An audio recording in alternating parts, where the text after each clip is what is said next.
The eviction notice trembled in my hands as I stared at my husband's signature scrawled across the bottom. Not a copy, his actual signature in blue ink, as casual as if he were signing a birthday card. My house keys didn't work anymore. The locks had been changed.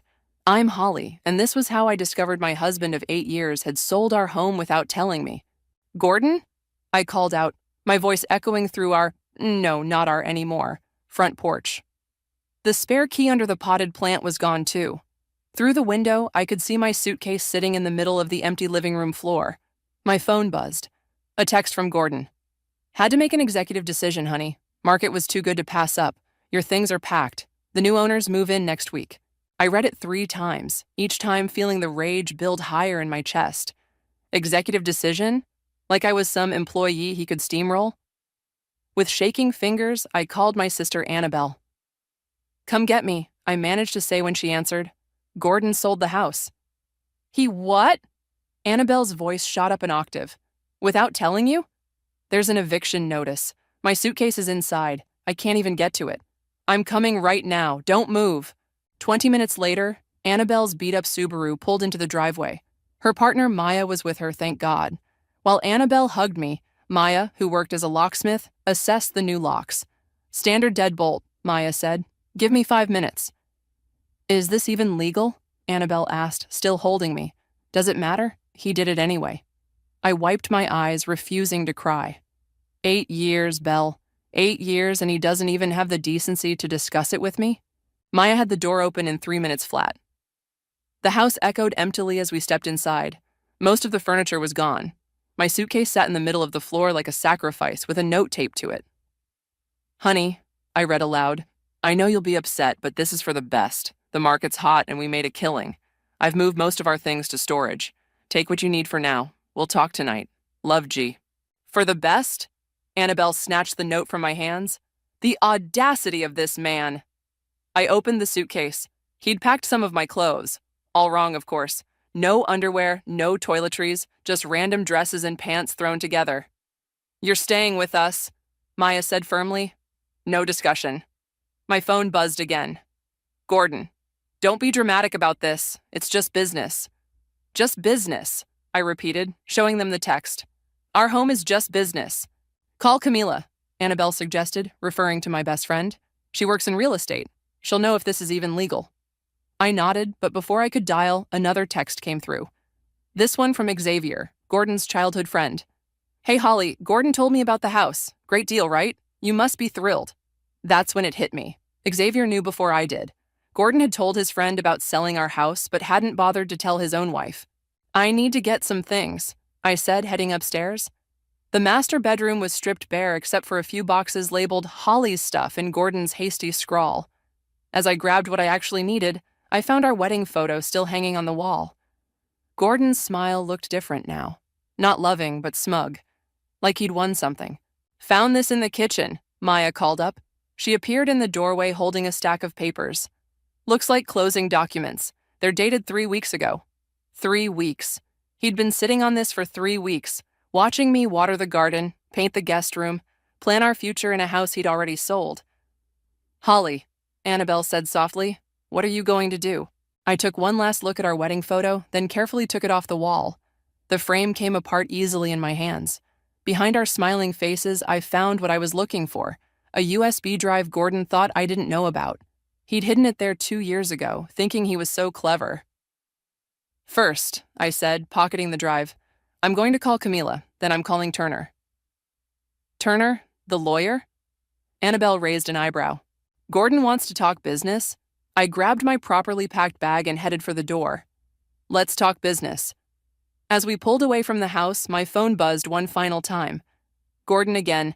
Don't forget, dinner at 7. We'll discuss the new arrangement. I turned off my phone. Gordon had no idea what kind of arrangement was coming. He's been siphoning money for months, Camila said, scrolling through my banking app. We sat at her kitchen table, laptops open and papers spread everywhere. Look at these transfers. Small amounts, but frequent. Always just under 5,000 to avoid flags. My hands clenched around my coffee mug. Where was it going? An account I can't access. She pointed to a recurring transfer label. But whatever BGI Holdings is, it's been getting regular payments since January. 3 hours had passed since I'd left my former home. Annabelle and Maya had dropped me at Camila's, knowing she'd know exactly what to do. They weren't wrong. My phone, now turned back on, showed 15 missed calls from Gordon. I ignored them all.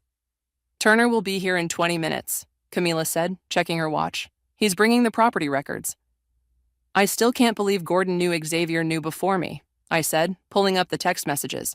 They were probably laughing about it. Camila's face darkened. "Speaking of Xavier," she turned her laptop toward me. "Look who owns BGI Holdings." There it was, Xavier's name, clear as day, listed as the primary owner. My phone buzzed again. "Gordon, where are you? We need to talk about this like adults." "Like adults?" I scoffed. Where was this adult conversation when he was selling our house? The doorbell rang. Turner arrived with a briefcase and a grim expression. "Holly," he said, sitting down, "I've reviewed the sale documents. There's good news and bad news." "Bad news first," I said. "The sale is legal. Gordon had the right to sell because the house was only in his name." "What?" I nearly knocked over my coffee. "That's impossible. We bought it together." "Check your closing documents from the purchase," Turner said. I pulled out the USB drive I'd taken from behind our wedding photo. Gordon wasn't the only one who could be clever.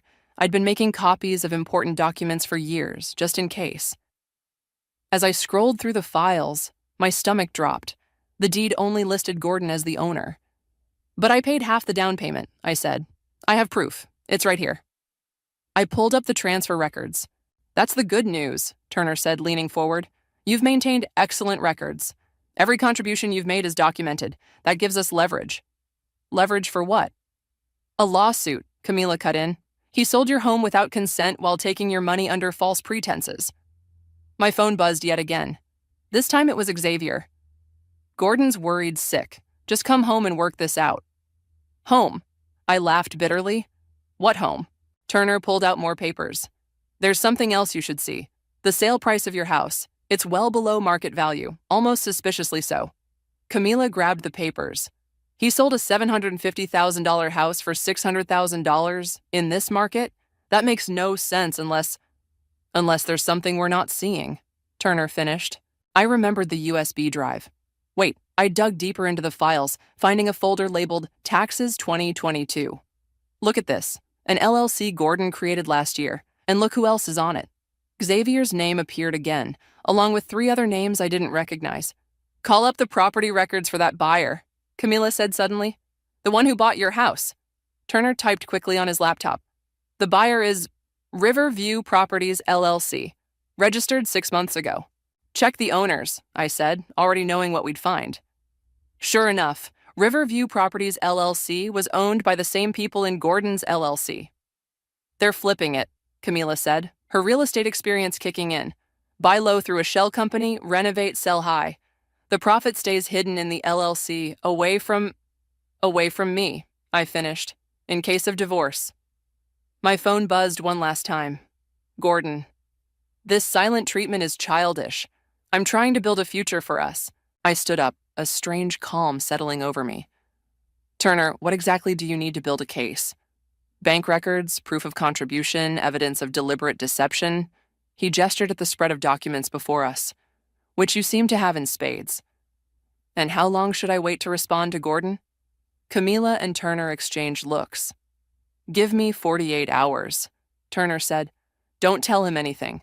Don't meet him. Don't respond. Let him think you're too emotional to think straight."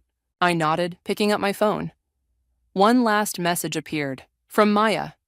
"Remember, the best revenge isn't served hot or cold. It's served when they least expect it." I turned my phone off again and looked at Turner. "Let's talk about what happens next." "Every deposit, every transfer, every contribution you've made to joint expenses," Turner said, organizing files on his desk. "It's all here, going back 10 years. I'd spent the last 2 days holed up in Turner's office, piecing together my financial history. Camila sat beside me, taking notes and highlighting patterns we'd found. "Look at this," Camila pointed to a spreadsheet. "You paid for the kitchen renovation last year. $40,000 from your inheritance." "Which mysteriously increased the house's value by $90,000, Turner added. "Money that Gordon and his friends will now pocket." My phone lit up with another message from Gordon. 3 days of silence? Real mature, Holly. I'm starting to lose my patience. He's getting nervous, Camila observed. Good. A knock at the door interrupted us. Maya walked in, carrying a stack of papers. You were right about the renovation company, she said, dropping the documents on Turner's desk. It's owned by one of the LLC partners. They've been flipping houses all over town using the same scheme. I flipped through the papers. These are all recent sales? Last 18 months, Maya confirmed. They buy low through shell companies, renovate using their own company, then sell high through different shells. The profits never touch personal accounts.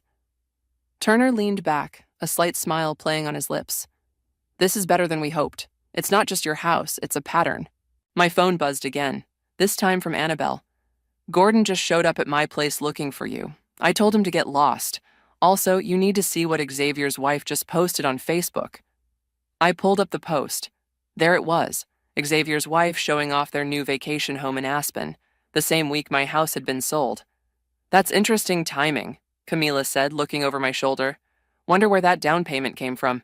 Turner was already typing. Property records show. Would you look at that? Purchased through BGI Holdings. The same company getting those regular transfers from Gordon, I said quietly. Maya sat down next to me. Holly, I know this is overwhelming, but you need to hear something. She pulled out her phone and played a voice message from Gordon. Maya, I know you and Annabelle are hiding her.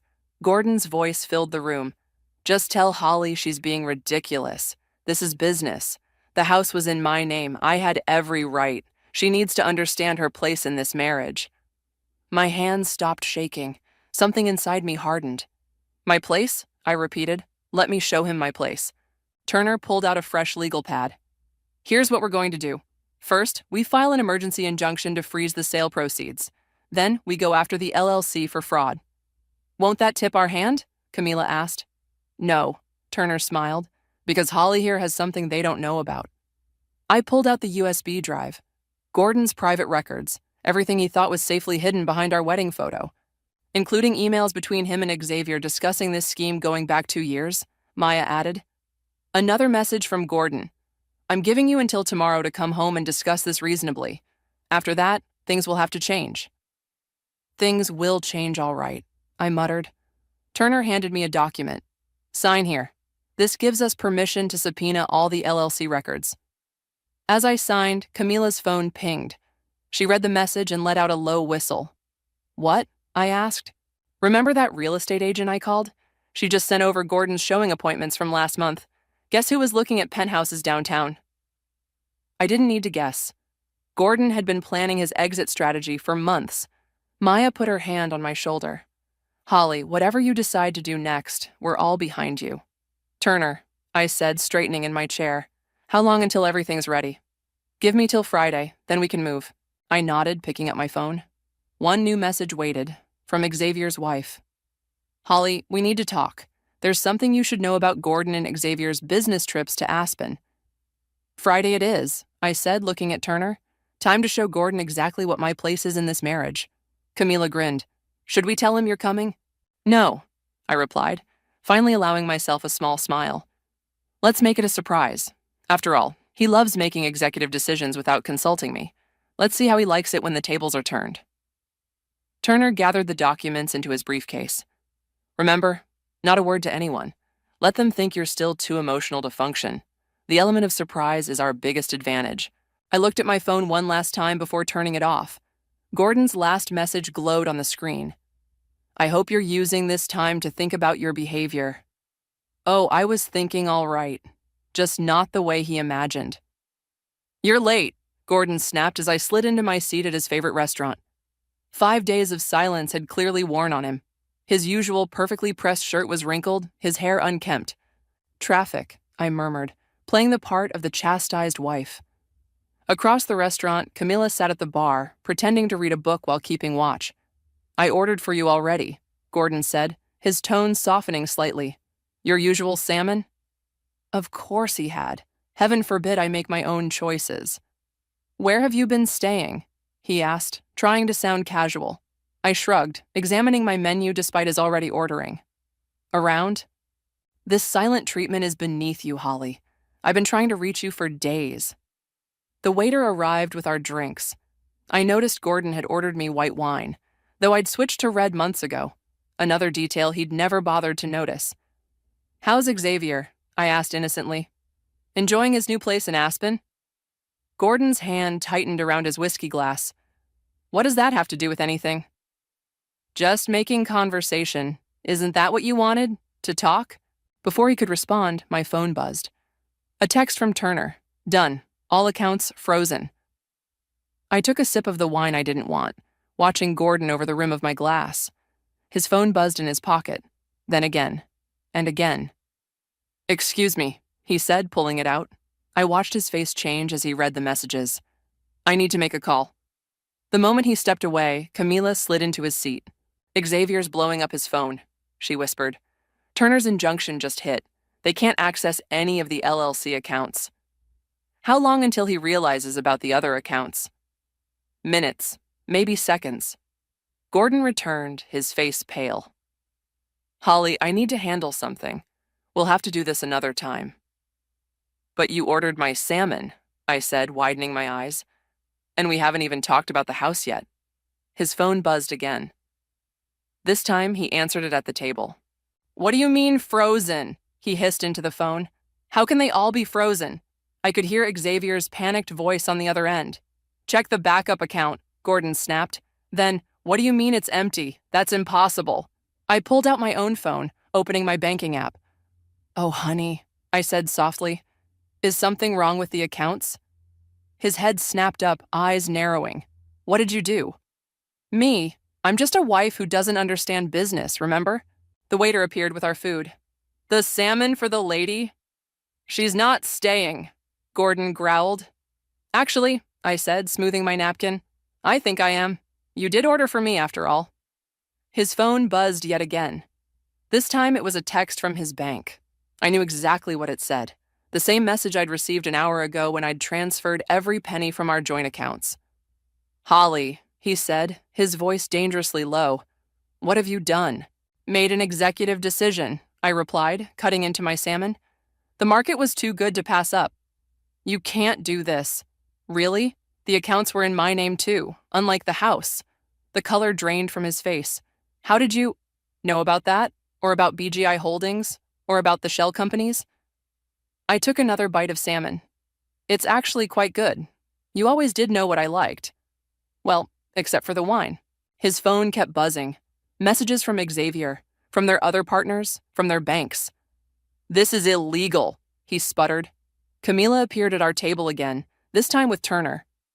"Actually," Turner said, placing a thick envelope on the table, "everything she's done is perfectly legal, unlike, say, using shell companies to hide assets from your spouse, or fraudulently using someone's inheritance money for personal gain." Gordon's face went from white to red. "You brought a lawyer to dinner?" "Well, you brought Xavier into our marriage," I countered. "Fair is fair." "Mrs. McDonald," Turner said formally, "shall we proceed with filing the divorce papers?" "Divorce?" Gordon choked. "Holly, be reasonable." I stood up, finally meeting his eyes. "I am being reasonable. In fact, I'm being business-minded. Isn't that what you wanted?" "You'll regret this," Gordon threatened. "No," I said, picking up my purse. "I regret not doing it sooner. Oh, and Gordon, the salmon really was excellent. You should try it. I already paid for it, with what's left of your credit card." As I walked out with Turner and Camila, I heard Gordon's phone buzz one final time, a message from Xavier's wife. "We need to talk about the women you brought to Aspen." The night wasn't over yet. "They're scrambling," Camila said, scrolling through her phone. We sat in Turner's office the next morning, watching the aftermath unfold. Xavier's wife is posting cryptic messages about trust and betrayal. She's tagged every partner's wife in them. "The LLC's lawyer has been trying to reach me since dawn," Turner added, checking his messages. "They're offering to negotiate." I sipped my coffee, feeling strangely calm. Too late for that. My phone lit up with a text from Maya. "Gordon just tried to get into your old house. The new owners called the police." "He's unraveling," Annabelle said from her perch on Turner's windowsill. "Good." Another message popped up, this one from Xavier's wife, Jessica. "Holly, I'm ready to talk. Meet me at Riverside Cafe in an hour?" I showed the message to Turner, who nodded. Go, but wear this. He handed me a small recording device, just in case. The cafe was quiet when I arrived. Jessica sat in a corner booth, looking nothing like her perfectly polished Facebook photos. Her eyes were red, her designer handbag clutched tight against her chest. "Thank you for coming," she said as I sat down. "I should have told you sooner." "Told me what?" She pulled out her phone, hands shaking. "I found these last month. Didn't know what to do with them." She slid the phone across the table. Photos filled the screen, Gordon and Xavier at various locations, always with different women. The timestamps matched their supposed business trips. "There's more," Jessica said, her voice breaking. "The houses weren't just for flipping, they were party houses," I finished, the pieces clicking into place. That's why they sold below market value. They needed places that couldn't be traced back to them. She nodded. The women, some of them were escorts, expensive ones, paid through BGI Holdings, I said. That's what the regular transfers were for. My phone buzzed. A message from Gordon. "Whatever Jessica tells you is a lie. She's unstable. Don't trust her." I showed Jessica the text. She laughed bitterly. "Unstable? I have bank statements, Holly, receipts, hotel bookings, everything. Would you be willing to show those to my lawyer?" "I'll do better than that." She pulled out a USB drive. "I'll give them to you. Xavier doesn't know I made copies." Just then, both our phones buzzed simultaneously. A group message from Xavier to several numbers. "Emergency meeting at the office. Everyone needs to be there. No exceptions." "He's panicking," Jessica said. "They all are. The wives are talking to each other now, comparing notes." I stood up. "Come with me to Turner's office. We need to move fast." Back at Turner's, the pieces fell into place rapidly. Jessica's evidence, combined with what we already had, painted a picture far darker than simple real estate fraud. "This changes everything," Turner said, reviewing the files. "We're not just looking at civil charges anymore. This is criminal territory." My phone hadn't stopped buzzing. Messages from Gordon grew increasingly desperate. "Holly, we need to talk. This has gone too far. Think about what you're doing to our family. I can explain everything." Camila, who'd been quiet, suddenly sat up straight.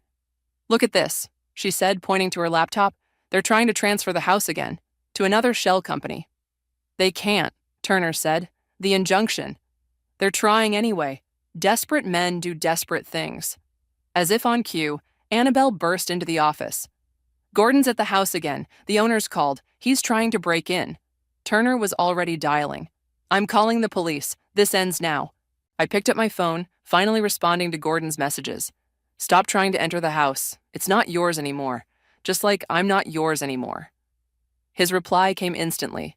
"You have no idea what you're doing. You're ruining everything we built." "No," I typed back. "I'm exposing what you built. There's a difference." Jessica touched my arm. "There's one more thing you should know." She pulled up another photo on her phone. It showed Gordon with a young woman entering a jewelry store. "This was last week, right after he sold your house." The woman wore the same dress I'd once admired in a shop window. Gordon had called it tacky then, said it wasn't my style. "Send it to me," I said quietly. My phone buzzed one final time. A message from Xavier. "Holly, whatever Gordon's done, we can work this out. Name your price." I looked at Turner. "They're offering a buyout." He smiled grimly. "They don't understand, do they? This isn't about money anymore." "No," I agreed, standing up. "It's about justice, and it's time they learned the difference." Jessica straightened in her chair. "What's next?" I checked my watch. "Their emergency meeting starts in an hour. Should we show up uninvited?" Turner gathered his files. "Let's give them a meeting they'll never forget." The elevator doors opened to the 12th floor of Xavier's office building. Gordon's voice echoed down the hallway, sharp with panic. "What do you mean you can't reverse it?" he shouted. "Call them again." I walked toward the conference room, Turner and Jessica flanking me, Camilla bringing up the rear. Through the glass walls, I could see Gordon pacing while Xavier sat with his head in his hands. 3 other men, their business partners, huddled around a laptop. "Ready?" Turner whispered. I pushed open the door. "Hope we're not interrupting." The room fell silent. Gordon froze mid-stride. "Holly," Xavier recovered first, standing up. "This is a private meeting." "Private like the houses?" Jessica stepped forward. "Or private like the escorts?" Xavier's face went ash white. Jess, what are you? Sit down, Turner commanded, his voice cutting through the tension. All of you, now. The men exchanged glances but complied. Gordon remained standing. You can't be here, he said, but his voice wavered. I pulled out a chair at the head of the table. Actually, I can. You see, I'm now a majority stakeholder in BGI Holdings. That's impossible, one of the partners sputtered. Check your phones, Camila suggested sweetly. They did. The color drained from their faces as they saw the notifications. How? Gordon demanded. Remember that emergency fund you kept in the Cayman account? I smiled. The one you thought I didn't know about? Turns out, having my name on the account meant I could use it to buy shares. A lot of shares. You can't do this, Xavier said. She already has, Turner interjected, dropping a thick folder on the table, along with providing evidence of fraud, money laundering, and several other interesting activities to the relevant authorities. Gordon lunged for the folder. I pulled it back. I said. You might want to see this first. I nodded to Camila, who started playing a video on the conference room screen. Security footage appeared, showing Gordon and Xavier entering various properties with different women. The timestamps matched Jessica's photos perfectly. We have hundreds of hours of this, I said quietly. From every house you've flipped. Holly, Gordon's voice turned pleading. Whatever you think this is, save it, Jessica cut in. I already told her everything. About the houses, the women, the parties. All of it. Xavier slumped in his chair. Jess, please. The FBI is very interested in your business model, Turner continued, his tone conversational. Particularly the part about using real estate transactions to launder money for your little side business. The other partners started whispering frantically among themselves. You have two options, I said, standing up.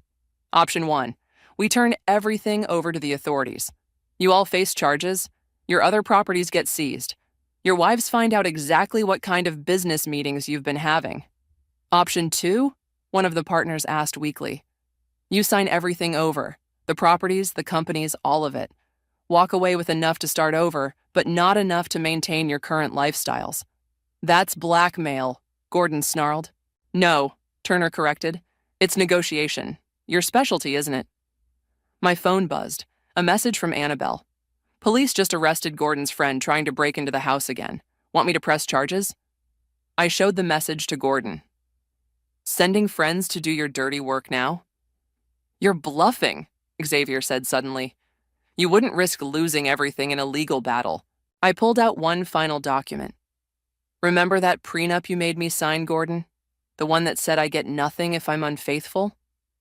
I slid the paper across the table. Turns out it works both ways. And unlike you, I have proof. Gordon grabbed the paper, his hands shaking as he read. You have 1 hour to decide, Turner announced. After that, we go to the authorities. You'd destroy everything? Gordon asked, his voice barely a whisper. Just for revenge? I leaned across the table. No, honey, I'm just making an executive decision. The market for justice is too good to pass up. As we turned to leave, Jessica stood up. I'm going with them, she told Xavier. The divorce papers will be filed today. Jess, wait. Oh, I paused at the door. Gordon? That young woman you bought the diamond bracelet for last week? The one in the red dress? I smiled sweetly. She works for us. Consider the photo she took our insurance policy. The last thing I saw as the door closed was Gordon's face crumpling as he realized just how completely he'd been outplayed. In the elevator, Camila checked her watch. 59 minutes until their world implodes. Unless they take the deal, Jessica added. They'll take it, I said confidently. Men like them always choose self-preservation over pride. Turner's phone buzzed. First partner's lawyer just called. They're ready to negotiate. I smiled. Right on schedule. Sign here and here. Turner pointed to the marked lines. Initial these pages. Gordon's hand trembled as he signed the documents. Across the conference table, Xavier and the other partners did the same, their lawyers hovering nervously behind them. 3 days had passed since our confrontation. We were back in the same conference room, but the power dynamic had shifted dramatically. That's the last of the property transfers, Turner announced, collecting the papers. BGI Holdings is now officially under new management. You've ruined us, Xavier muttered, not meeting anyone's eyes. No, Jessica corrected from her seat beside me. You ruined yourselves. We just exposed it. My phone buzzed with a message from Annabelle. The moving truck's just finished at the house. Everything's out. Gordon looked up sharply at the sound. Where are my things? In storage, I replied coolly, just like you did with mine. The access code will be sent to your lawyer. What am I supposed to do now? His voice cracked. Where am I supposed to go? Funny, I said. Those are the exact questions I asked myself when you sold our house. One of the partners stood up abruptly. This is insane. We had a good thing going. A good thing? Camila interrupted, pulling up photos on the conference room screen. You mean these good things? Images flashed across the screen. Their parties, their secret meetings, bank statements showing suspicious transfers. Enough, Turner said firmly. The deals are signed. You've all been more than fairly compensated considering the alternatives. Fairly compensated? Gordon spat. You've taken everything. Not everything, I corrected. Just the illegally obtained assets. You each still have your personal accounts. Well, what's left of them? Xavier's lawyer cleared his throat. My client would like to discuss the matter of the Aspen property. The property purchased with laundered money? Turner raised an eyebrow. That property has been surrendered to authorities as evidence of criminal activity. Unless you'd like to explain its funding source to the FBI? The lawyer fell silent. My phone buzzed again. This time from Maya. Police just called. They're ready to move on the other properties whenever you give the word. I showed the message to Turner, who nodded. Gentlemen, he announced, I suggest you use what's left of your resources to start fresh, somewhere far away, because once this goes public... Public? Xavier's head snapped up. We promised not to press charges, Jessica cut in. We never promised silence. Gordon stood up, his chair scraping loudly against the floor. Holly, please, we can work this out. We can start over. Like you were planning to start over with that girl in the red dress? I pulled out one final photo. Gordon in the jewelry store, caught in the act. How much did that bracelet cost? More or less than my inheritance you stole? He collapsed back into his chair, defeated. Mr. Gordon, Turner said firmly, I suggest you leave now. Your new apartment lease starts today. The address has been sent to your lawyer. New apartment? Gordon looked confused. 1 bedroom, 3rd floor walk-up, I said. The rent fits within your new budget. I picked it myself. Considered it my final executive decision in our marriage. The partners filed out one by one, their lawyers herding them toward the elevators. Xavier paused at the door. Jessica, he started. Save it, she cut him off. The divorce papers are being filed this afternoon. Your things will be gone by the time I get home. Gordon was the last to leave. He stopped beside my chair. I never meant, he began. Yes, you did, I interrupted. You meant every bit of it. You just never thought I'd fight back. The door closed behind him with a final click. Well, Camila said into the silence. That was satisfying. Turner gathered his briefcase. The properties will be sold at market value. The proceeds will be split among the victims of their scheme. And the houses they used for their parties? Jessica asked. Evidence in an ongoing investigation, Turner smiled. The authorities are very interested in their guest lists. My phone lit up one last time. A message from Gordon. I'm sorry. Too little, too late. Ready to go? Camila asked, standing up. I looked around the conference room where my marriage had effectively ended, where justice had finally been served. Just one more thing, I said, pulling out an envelope. Inside was the USB drive I'd taken from behind our wedding photo, Gordon's secret insurance policy that had become his downfall. I dropped it in the shredder. Now I'm ready. As we walked out, Jessica linked her arm through mine. What next? I smiled. I hear the real estate market is looking up. Maybe it's time to buy a new house. One that's all mine? Perfect, I said, signing the final document. The keys to my new house clinked as Turner handed them over. Congratulations, he smiled. This one's all yours. No hidden surprises, no secret partners. Camila bounced excitedly beside me. Can we see it now? We drove to the house, my house, in comfortable silence. It sat on a quiet street, smaller than my old home, but somehow more significant. The garden needed work. The paint was chipping, but it was mine. All mine. Look what we brought! Annabelle's voice rang out as we pulled up. She and Maya stood on the porch, holding paint rollers and takeout bags. "We thought you might want to make it yours right away," Maya explained. My phone buzzed, a news alert. The headline made me pause. Local real estate scheme exposed. Multiple arrests made. "They actually did it," Jessica said, reading over my shoulder. She'd arrived with a bottle of champagne and determination in her eyes. "They tried to start the business up again in another state." "Not very smart," Turner noted, pulling up the full article. The FBI was watching their every move. "Speaking of moves," Camila interrupted, "Gordon's girlfriend, the one in the red dress, just testified against him. Turns out she was working with 3 other escort agencies they'd used. I unlocked the front door, letting everyone in. The empty rooms echoed with possibility." "Paint first or food first?" Annabelle asked, holding up the rollers. "Actually," I said, "there's something else first." I pulled out a small box from my bag. Inside was a framed photo, not my wedding photo this time, but a new one taken last week. It showed all of us. Me, Annabelle, Maya, Camila, Jessica, even Turner, celebrating the final court victory. "Where should we hang it?" Maya asked. "Right here." I pointed to the living room wall, "where everyone can see it." As Maya hung the photo, my phone buzzed again. A message from Gordon's sister. "He's asking about you. Says he wants to apologize properly." I showed it to the others. "Delete it," Jessica advised, like I deleted Xavier's 100 messages of regret. "Already done," I said. "Some chapters need to stay closed." We ordered pizza, opened Jessica's champagne, and started painting the living room. The color, a bold terracotta, was nothing like the safe beige Gordon had insisted on in our old house. "Have you seen the latest property listings?" Camila asked, rolling paint onto the walls. "The houses they used for their parties are being converted into women's shelters. The Justice Department approved it this morning." "Good," I said firmly. "Something positive should come from all this." Turner's phone rang. He stepped out to take the call, returning with a satisfied smile. "That was the prosecutor," he announced. "Gordon and Xavier took plea deals. They're looking at significant time. The others too." "How long?" Jessica asked quietly. 5 to 7 years, plus restitution to all affected parties." Maya raised her champagne glass. "To karma." "To friendship," Annabelle added. "To new beginnings," Jessica chimed in. "To executive decisions," I finished, clinking my glass with theirs.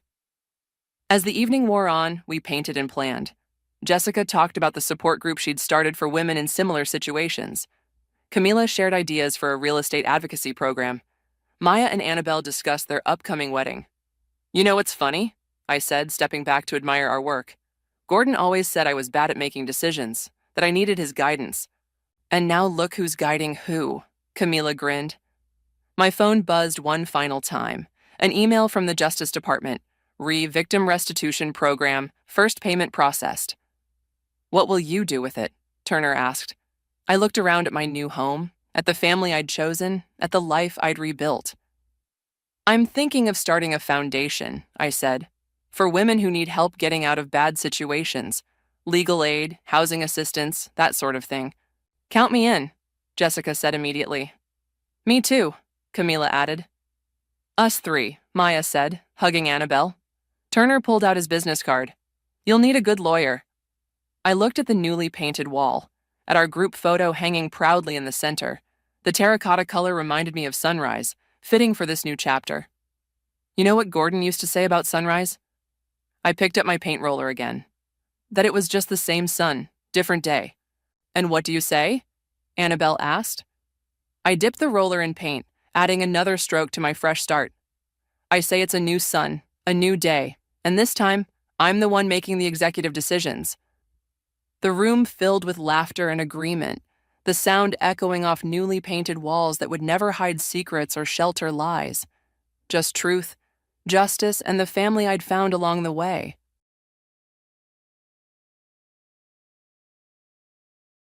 Let's face it, life wasn't always a walk in the park. But hey, I never complained. My folks weren't rich, but they weren't dirt poor either. They scraped by, gave me a good education, and instilled a strong work ethic in me. That work ethic landed me a decent job right out of college, accountant for a boring but stable insurance firm. 40 years flew by in a blur of spreadsheets, tax forms, and endless cups of lukewarm coffee. My life wasn't exciting, but it was predictable. Then, something completely unexpected happened. One dreary Monday morning, a new client walked into my life, Ms. Lewis. She wasn't your typical client. In her late 50s, she exuded a sharp wit and a no-nonsense attitude that commanded respect. Unlike the stuffy insurance executives I was used to, Ms. Lewis owned a chain of cozy cafes scattered across the city. Lewis and Bean, they were called, each one a haven of warm pastries and strong coffee. "All right, Sarah," Ms. Lewis said, her voice a brisk alto. "Let's get down to business. These receipts are a mess. I need someone who can cut through the clutter and tell me if I'm making any damn money." I smiled. Here was a woman who spoke my language. We spent the next few hours poring over receipts and invoices. By the end of the day, I wasn't just her accountant, I felt a flicker of admiration for this self-made woman who built a small empire from scratch. "You're good, Sarah," Ms. Lewis finally conceded, leaning back in her chair. "You see the forest for the trees, and that's a rare thing these days." "Thank you, Ms. Lewis," I replied, a sense of satisfaction warming my chest. It was the first time in years anyone had truly appreciated my work. That same week, Ms. Lewis announced a surprise, a weekend getaway for the entire staff. "Consider it a team-building exercise," she declared, a mischievous glint in her eyes. "Besides, you lot look like you could all use a break from these four walls." The getaway was held at a charming cabin nestled deep in the woods. There were bonfires, board games, and enough laughter to scare away the squirrels. It was also there that I met Alex, Ms. Lewis' son. Unlike his mother, Alex was all laid-back charm and easy smiles. He rarely appeared at the cafes, preferring to spend his time traveling and exploring the world, as he put it. "So you're the accountant who keeps my mom sane," Alex said, sidling up to me at the bonfire one evening. He held a beer in one hand and a lopsided grin on his face. "Something like that," I replied, feeling a heat rise in my cheeks. Alex wasn't conventionally handsome, but his easygoing personality and adventurous spirit were undeniably attractive. That night, under a blanket of stars, we talked for hours. By the end of the weekend, we were practically inseparable. As we said our goodbyes at the office on Monday, Alex leaned in and whispered, "See you around, Sarah." His touch sent a shiver down my spine, and I knew, with a certainty that surprised even me, that this wasn't just a fleeting office romance. The next few months were a whirlwind. Alex and I were officially dating, sneaking stolen kisses in the stairwell and late-night texts that made my phone buzz with a secret thrill. But there was a dark cloud hanging over our happiness. Alex insisted on keeping things quiet, especially from his mother. "She'd freak," he'd mutter, brushing off my concerns. "She's got this whole image of me being a carefree bachelor, wouldn't understand." I didn't like it, this cloak and dagger business, but I was smitten. Love makes you do stupid things, and here I was, tiptoeing around like a teenager on a first date. Still, a niggling worry gnawed at me. What if someone found out? What if Ms. Lewis, with her sharp eyes and even sharper mind, caught on? Then, 6 months in, everything changed. I woke up one morning feeling different, a strange flutter in my stomach that wouldn't go away. A home pregnancy test confirmed my suspicions, I was pregnant. Excitement bubbled up in my chest, quickly followed by a cold dread. How would Alex react? That night, after work, I practically shoved the test into his hands. His face went white as a sheet. The carefree smile I loved so much was replaced by a grimace. This can't be happening," he stammered, his voice tight. "Alex," I began, my voice shaky with a mixture of hope and fear. "We can figure this out. We can." He cut me off, his voice harsh. "Look, babe," he said, using a nickname that suddenly sounded cold and impersonal. "This isn't the right time for me to be a dad. I'm not ready for all that." My heart sank. The warmth I felt moments ago turned to ice. "But Alex." "No buts," he snapped. "This needs to be taken care of. You know what I mean?" His callous words stung. This wasn't the Alex I thought I knew. Taken care of? I repeated, my voice barely a whisper. Yeah, he said, avoiding eye contact. There are clinics. It's no big deal these days. Anger flared within me, hot and bitter. No big deal? I shouted, finally snapping. This is my body, Alex. This is my life you're talking about, like it's nothing. He flinched at my outburst, but his jaw remained stubbornly set. Look, he sighed, running a hand through his hair. I'm not trying to be a jerk. But you gotta be realistic. You're not exactly a spring chicken anymore. What if something goes wrong? What if? He didn't finish the sentence, but the implication was clear. I was old, unfit, unworthy. Tears welled up in my eyes, blurring my vision. And what about Ms. Lewis? He added, his voice dropping to a low murmur. If she finds out, I'm toast. You're toast. We're both toast. His words were a cruel slap in the face. It wasn't just about him anymore. He was threatening my job, my livelihood, all to protect his precious image as the carefree bachelor son. The man I loved was turning out to be a selfish coward, and the realization shattered me. I spent the next few days in a daze. I couldn't sleep, couldn't eat. My work suffered, and Ms. Lewis, bless her perceptive heart, must have noticed. One afternoon, she called me into her office, her usually sharp eyes filled with concern. Sarah, she began, her voice gentle, but firm. What's going on? You look like you haven't slept in a week. Taking a deep breath, I blurted out the only truth I could manage. I'm pregnant, I whispered, the tears finally spilling over. And the father, he left me. My voice cracked, and a sob escaped my lips. Ms. Lewis pulled me into a surprisingly strong hug, her arms a warm haven in the storm of my emotions. Ms. Lewis' hug was a dam breaking open. Tears streamed down my face as I poured out my story, the betrayal, the fear, the overwhelming desire to keep the baby. However, I did not mention the name of the scoundrel. To my surprise, she didn't judge. Instead, a knowing sadness clouded her eyes.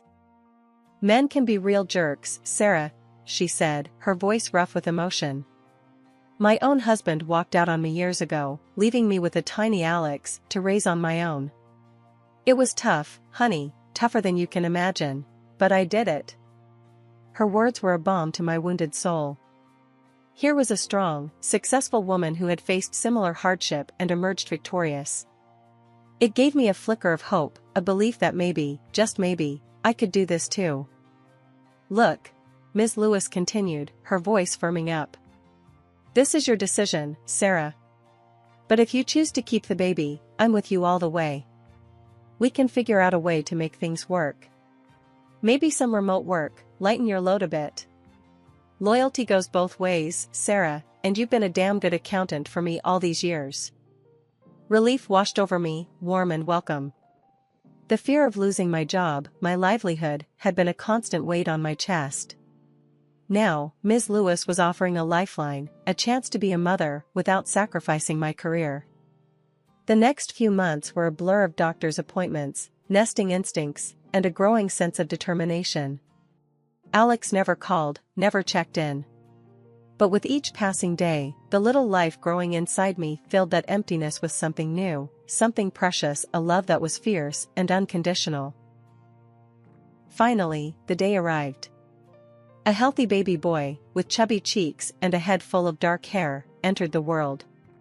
Holding him in my arms, the tiny fingers wrapped around mine, I knew I'd made the right decision. Life settled into a comfortable rhythm.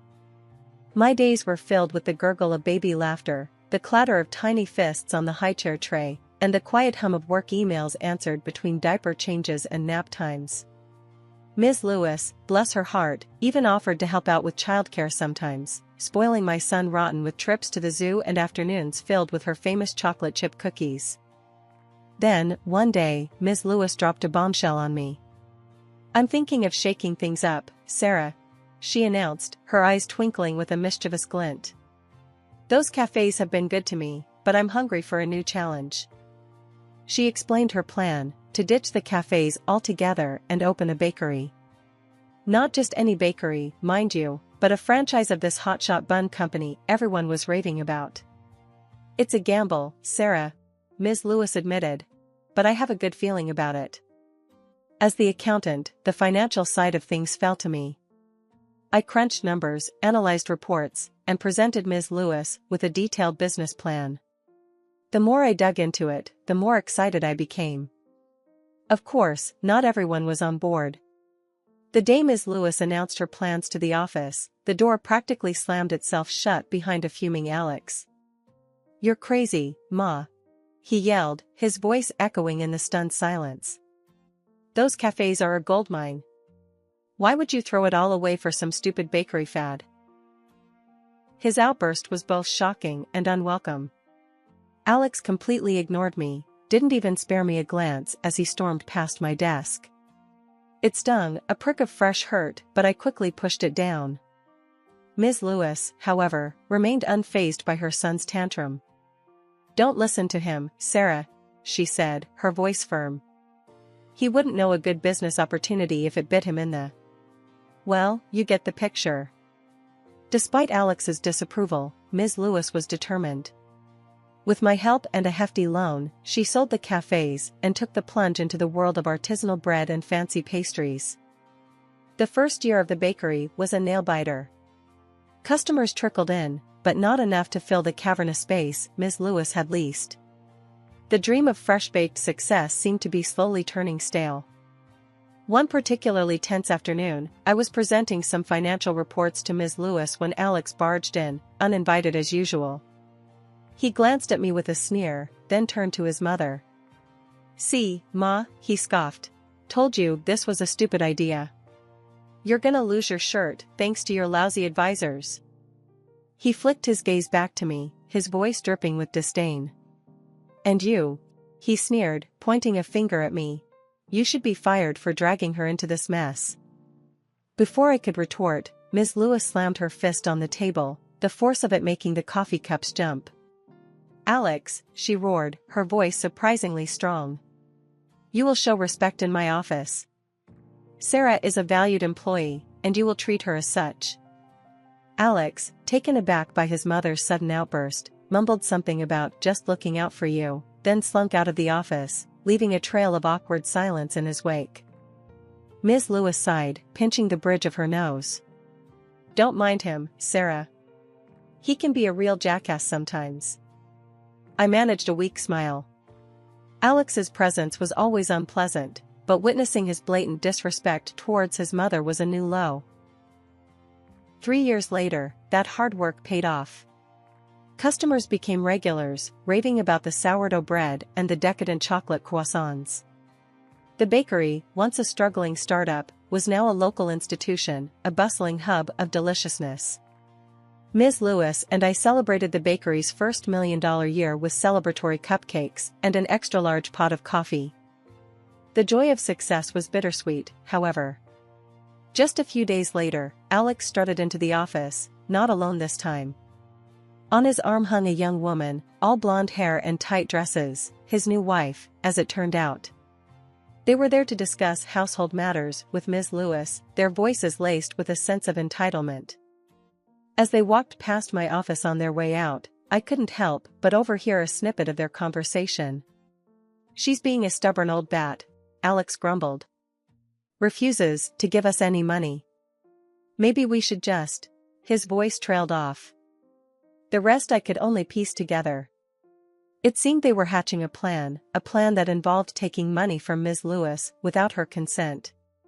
My stomach clenched. I couldn't let this happen. I rushed into Ms. Lewis' office, spilling the details of the overheard conversation. Ms. Lewis listened intently, her face grim. "Alex," she began, a world of weariness in her voice. "I knew he'd changed, but I never expected." But we didn't have time to do anything because a shadow began to fall over Ms. Lewis' bright spirit. What started as occasional fatigue escalated into frequent bouts of illness. She'd brush it off, claiming it was just getting old, joking about how even her body was finally ready to scrap after all these years.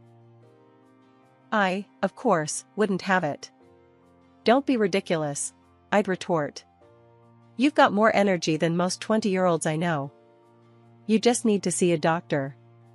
But Ms. Lewis, bless her stubborn heart, was determined to stay on her feet. The bakery was finally hitting its stride, generating its first real profits, and she didn't want to take her eye off the prize. There'll be time for doctors later, Sarah, she'd say, her voice a little raspy. Right now, we've got a bakery empire to build. Then came the day that turned my worry into full-blown dread. Ms. Lewis was presenting a new line of seasonal pastries to the staff when she suddenly doubled over, clutching her stomach. Panic surged through me as I rushed to her side. It's nothing, Sarah, she gasped, her voice weak. Just a wave of dizziness. Give me a minute. She reached into her purse, her hand trembling, and pulled out a small bottle of pills. Just need a little boost, she mumbled, offering me the bottle. I took it, eyeing the plain packaging with suspicion. No label, no expiry date, just a jumble of unfamiliar letters. What are these? I asked, my voice firm. Ms. Lewis winced. Alex got them for me, she admitted, her voice barely a whisper. Some new thing for energy and focus, he said. Strong stuff apparently. My blood ran cold. This wasn't a coincidence. This was an attack. Alex was somehow, someway, making his mother sick. The thought filled me with a rage so primal it scared even me.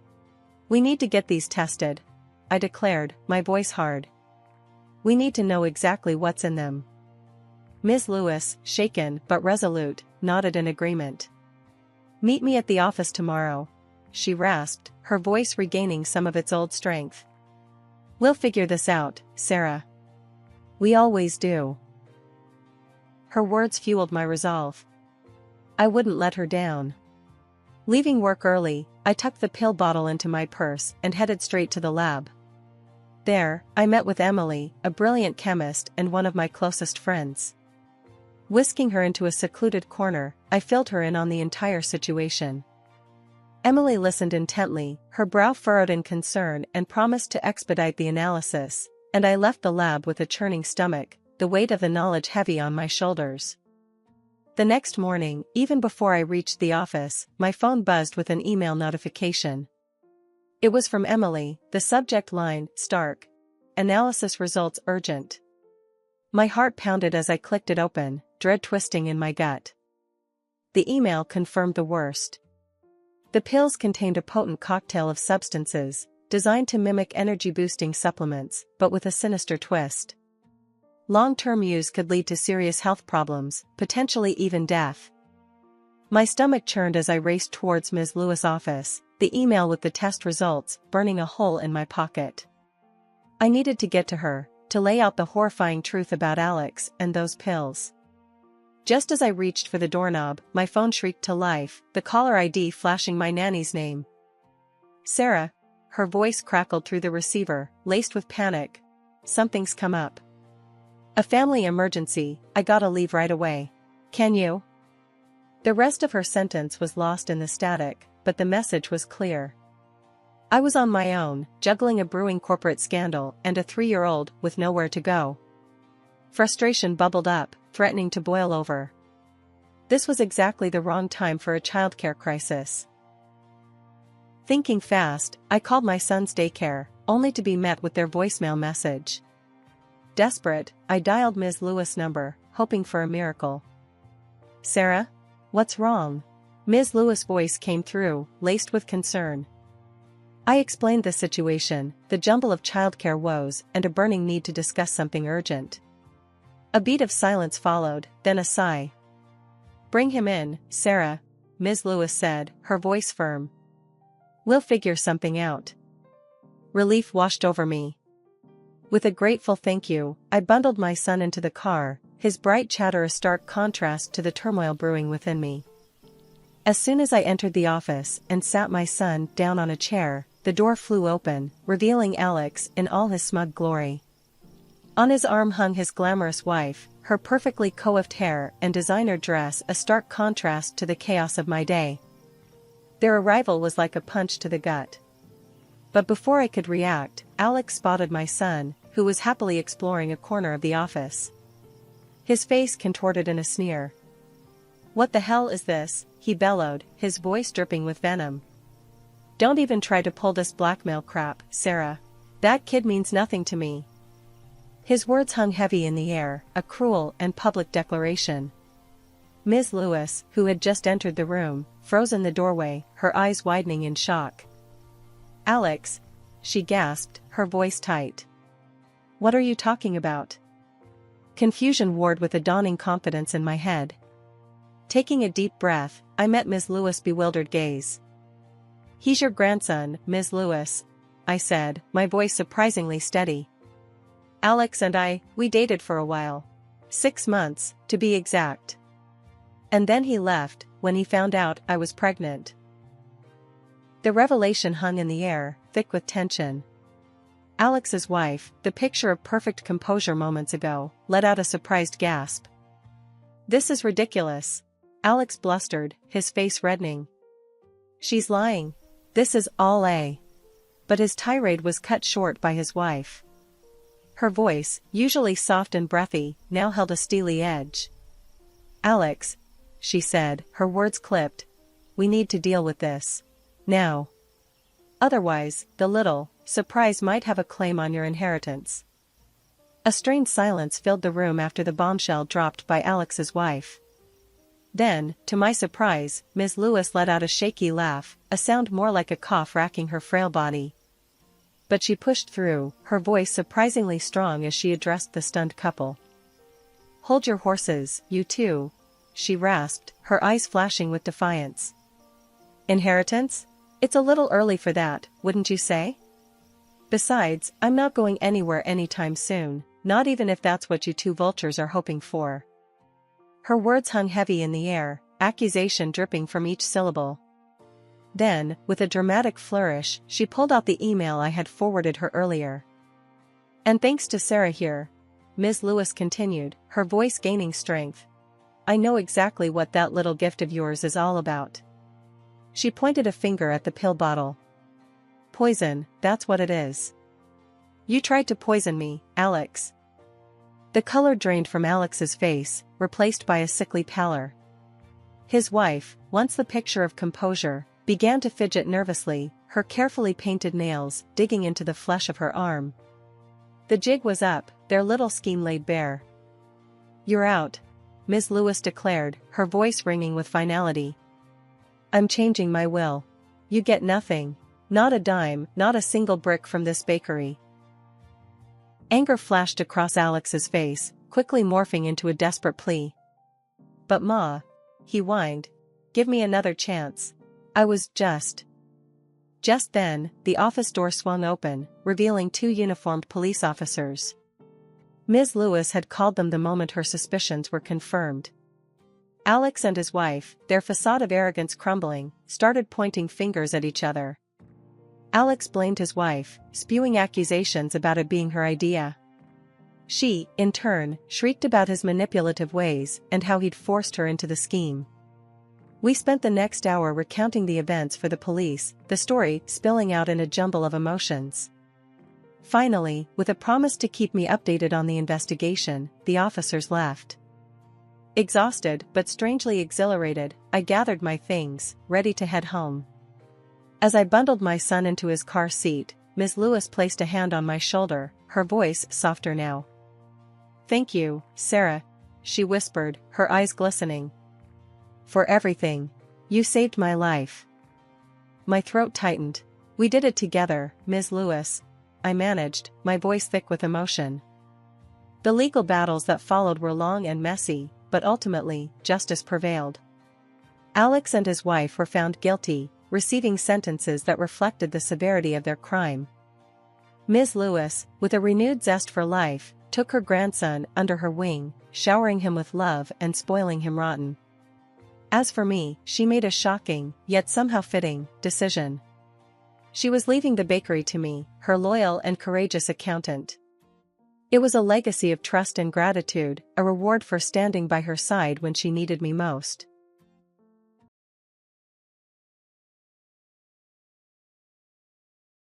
The whirring of the sewing machine was a familiar lullaby in my life. Here at the Whispering Silk, my atelier, white fabric whispered secrets of upcoming weddings, and lace sighed with anticipation of a lifetime of love. But today, the rhythmic hum did little to soothe the knot forming in my stomach.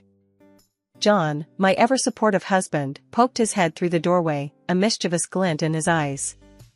"Heard the news from Sarah?" I sighed, threading a needle with practiced ease.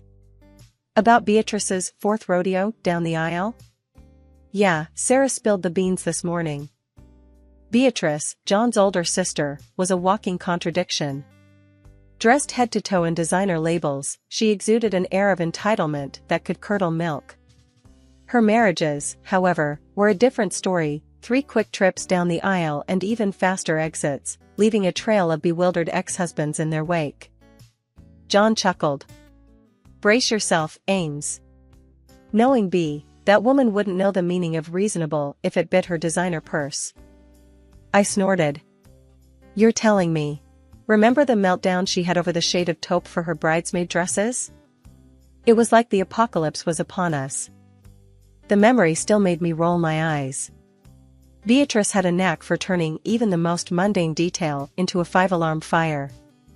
Just then, the doorbell chimed, its shrill ring shattering the peaceful hum of the workshop. John raised an eyebrow. "Early for an evening fitting, isn't it?" I exchanged a look with him, a silent premonition hanging heavy in the air. "Let's just say," I muttered, heading towards the door, "I wouldn't be surprised if a certain someone decided to grace us with her presence a little early." Swinging the door open, I was greeted by the sight of Beatrice, her perfectly manicured nails tapping impatiently against a Louis Vuitton clutch. Her lips were pursed in a disapproving line, a stark contrast to the bright, eager faces of the brides-to-be who usually graced my doorstep. "Amelia," she drawled, her voice dripping with condescension. "Lovely to see you. I trust you've cleared your schedule for the next few months." I forced a smile, my teeth gritting together. "Actually, Beatrice, I have quite a few brides already booked in." Yes, darlings in their first weddings," she interrupted, waving a dismissive hand. "But this, my dear, is my 4th. A milestone occasion. Surely you wouldn't deny your own sister the privilege of having you design her dress?" Sister-in-law might be a generous term for Beatrice. We tolerated each other at best, and the thought of spending months working on her wedding dress filled me with dread. "Of course, Beatrice," I gritted out, forcing a smile that felt more like a grimace. "But designing a wedding dress is a meticulous process, it takes time and—" Beatrice cut me off with a haughty sniff. "Time is money, darling, and I'm more than willing to pay for your expertise." Her voice dripped with sarcasm, the implication clear: she considered my talent a mere service, not an art form.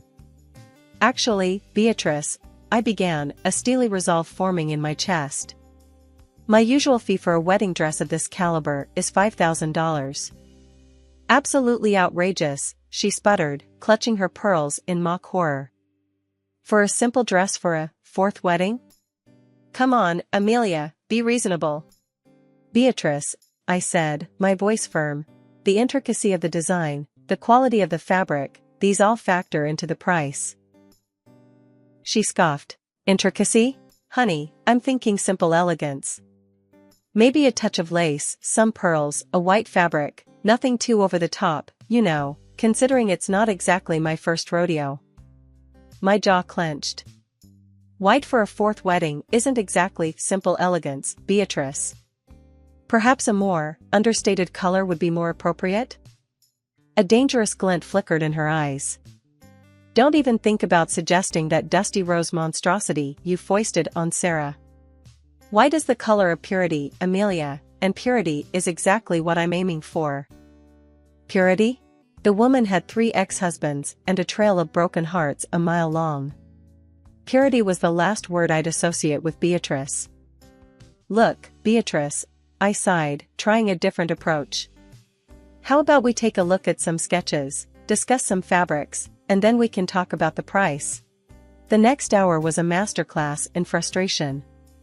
Beatrice shot down every design suggestion, wrinkled her nose at every fabric swatch, and insisted on adding more and more bling to every iteration. "More crystals here," she'd say, tapping a sketch with a perfectly manicured nail. "And a longer train, don't you think? A girl can never have too much train on her wedding day." I gritted my teeth, reminding myself that Beatrice's outrageous demands wouldn't pay the bills if I didn't somehow placate her. Finally, after an eternity of back and forth, we settled on a design, a white, strapless gown with a voluminous skirt and enough crystals to blind a small country. "And the price for this masterpiece?" Beatrice drawled, leaning back in a plush armchair. "Taking into account the complexity of the design and the—" I hesitated, searching for a polite way to phrase it. "Extravagant amount of embellishments, the total comes to $3,000. Beatrice's eyes widened. "3,000? Are you serious, Amelia? That's highway robbery." "It's a fair price," I countered, my voice firm. "My team and I will be putting in countless hours to create this dress." "Look," she said, her voice softening into a feigned sweetness. "How about a little family discount? Sisters-in-law should look out for each other, shouldn't they?" I stared at her, incredulous. A family discount after all the insults and demands? The audacity of the woman. "Beatrice," I said, taking a deep breath, "consider this my final offer, $3,000. Not a penny less." In the end, she agreed, but as if she had done me a favor. A few weeks passed, and at the next fitting she made a shocking statement. "Considering this is a family affair," she began, her voice dripping with condescension, "and all, I was thinking maybe we could skip the whole money exchange thing." My jaw dropped. "Skip the money exchange? Beatrice, this dress took weeks to create. My team and I put in countless hours." "Look, sweetie," she interrupted, waving a dismissive hand, "think of it as a wedding gift from your dear sister-in-law. A way to show you support my fourth trip down the aisle." My blood pressure skyrocketed. $3,000 was a significant chunk of change, not to mention the countless hours of labor. A free dress? As a wedding gift? The audacity of the woman. "Beatrice," I said, my voice tight with anger, "I already cut you a 30% discount. My team deserves to be paid for their work." She scoffed. "Oh, come on, Amelia. Don't be so petty. It's just a dress. Besides, think of the exposure. Having me, Beatrice Kensington, wearing your creation at my wedding? Priceless publicity, darling." Priceless publicity? This woman truly lived in a world of her own delusions. There was no way I was letting her walk all over me and my business. "Beatrice," I said, my voice firm, "my final offer is $3,000. Not a penny less." Her smile evaporated, replaced by a thunderous frown. "Fine," she spat, her voice laced with venom. "But don't think this is over, Amelia. You'll regret crossing me." With that, she stormed out of the atelier, leaving me speechless and fuming. That evening, I recounted the whole ordeal to John, expecting him to be on my side. To my relief, he was. "The woman's delusional," he said, shaking his head. $3,000 is more than fair. You don't owe her a single stitch for free." Just as I started to relax, the phone rang. It was Beatrice's mother, my mother-in-law. My stomach lurched. Dealing with one Beatrice was enough, the thought of placating both of them filled me with dread. "Amelia," my mother-in-law began, her voice laced with concern, "I heard about the disagreement with Beatrice. Please, can't you just make the dress for her? As a wedding gift from our family?" My heart sank. A part of me wanted to refuse, to stand my ground. But another part, the more sentimental part, couldn't bear to disappoint my kind mother-in-law. "All right," I sighed, the words leaving a bitter taste in my mouth. "But consider it a gift from John and me. Not a freebie." My mother-in-law let out a sigh of relief. "Thank you, Amelia," she said, her voice filled with gratitude. "Beatrice has a way with words, but I know she appreciates your talent." This dress will mean a lot to her. I wasn't so sure about that, but I held my tongue. The last thing I needed was another fight, especially with my mother-in-law. The dress was coming together beautifully, a masterpiece of white lace and delicate hand-sewn details. Every stitch held a silent testament to the countless hours I and my team had poured into creating Beatrice's dream wedding gown. Yet, the joy of creation was overshadowed by the constant tension of her upcoming visit. A week before the wedding, Sarah, one of my closest friends and Beatrice's acquaintance, called. We chatted about the upcoming wedding, the excitement bubbling in her voice. "Can you believe it's almost here?" she gushed. "I even took a peek at the guest list the other day." Guest list? My stomach lurched, a flicker of unease sparking within me. Guest list? I echoed, my voice barely above a whisper. Beatrice hadn't explicitly mentioned a guest list, but I assumed I would be included as a family member. "Yeah," Sarah said, oblivious to my sudden apprehension. "It's quite a crowd, all the A-listers and socialites Beatrice has been bragging about." A cold dread crept into my limbs. "And everyone's invited?" I asked, my voice strained. "Everyone who matters, of course," Sarah replied casually. Then, sensing a shift in my tone, she added, "Why, Amelia? Is something wrong?" Unable to hold back the rising panic, I blurted out, "Am I on the list, Sarah?" Silence stretched on the other end of the phone. "Amelia, I don't see your name." The blood drained from my face. "You don't see my name?" I repeated, the words hollow and disbelieving. A wave of sympathy washed over Sarah's voice. "Hold on, let me double-check." There was a rustling of paper, followed by another heavy silence. "No, Amelia," she finally admitted, a hint of sorrow in her tone. "Your name definitely isn't there." Shock morphed into anger. Beatrice, after all the work, the endless revisions, and the exorbitant cost, had the audacity to exclude me from her wedding? My hands clenched into fists. I hung up, my mind reeling. John entered the room just then, his brow furrowed with concern. "What's wrong, Ames? You look like you've seen a ghost." I recounted the entire conversation with Sarah, my voice trembling with a mix of hurt and anger. John's face mirrored my own outrage. "That's unbelievable," he exclaimed. "After everything you've done for her?" We immediately called Beatrice. When she answered, her voice was chirpy and cheerful. "Amelia, darling, how's my dress coming along?" John snatched the phone from my hand. "Don't you darling us, Beatrice," he said, his voice cold and hard. "We know you didn't invite Amelia to the wedding." A surprised gasp escaped Beatrice. "Oh, honey," she cooed, feigning innocence. "Is that what this is about? Surely, you understand, it's a very exclusive affair. Just the cream of society, you know?" After these words, she hung up the phone. John and I exchanged heated glances as the phone call ended. The air crackled with indignation. Beatrice's audacity had pushed me over the edge. No way was I letting her walk all over me, not after all the blood, sweat, and tears poured into her precious wedding dress. A mischievous glint ignited in my eyes. Revenge, a delicious word, danced on my tongue. Beatrice wanted exclusivity? I'd give her exclusive, a wedding day surprise she wouldn't forget. The final fitting arrived, and Beatrice sashayed in, a whirlwind of fake smiles and designer sunglasses. This time, however, her usual demands were replaced by a nervous impatience. The wedding was 2 days away, and the pressure was clearly getting to her. "All right, darling," she cooed, inspecting the dress with a practiced eye. "Let's get this over with. I haven't got all day." The final fitting unfolded like a carefully orchestrated play. Beatrice, bless her oblivious heart, preened and fussed, demanding the most insignificant alterations. This time, though, I played the part of the patient seamstress to perfection, all the while suppressing a smile that threatened to erupt onto my face. "There's just one minor detail left," I lied smoothly, once she'd finally exhausted her list of imaginary flaws. "A small embellishment on the back that requires some delicate handwork."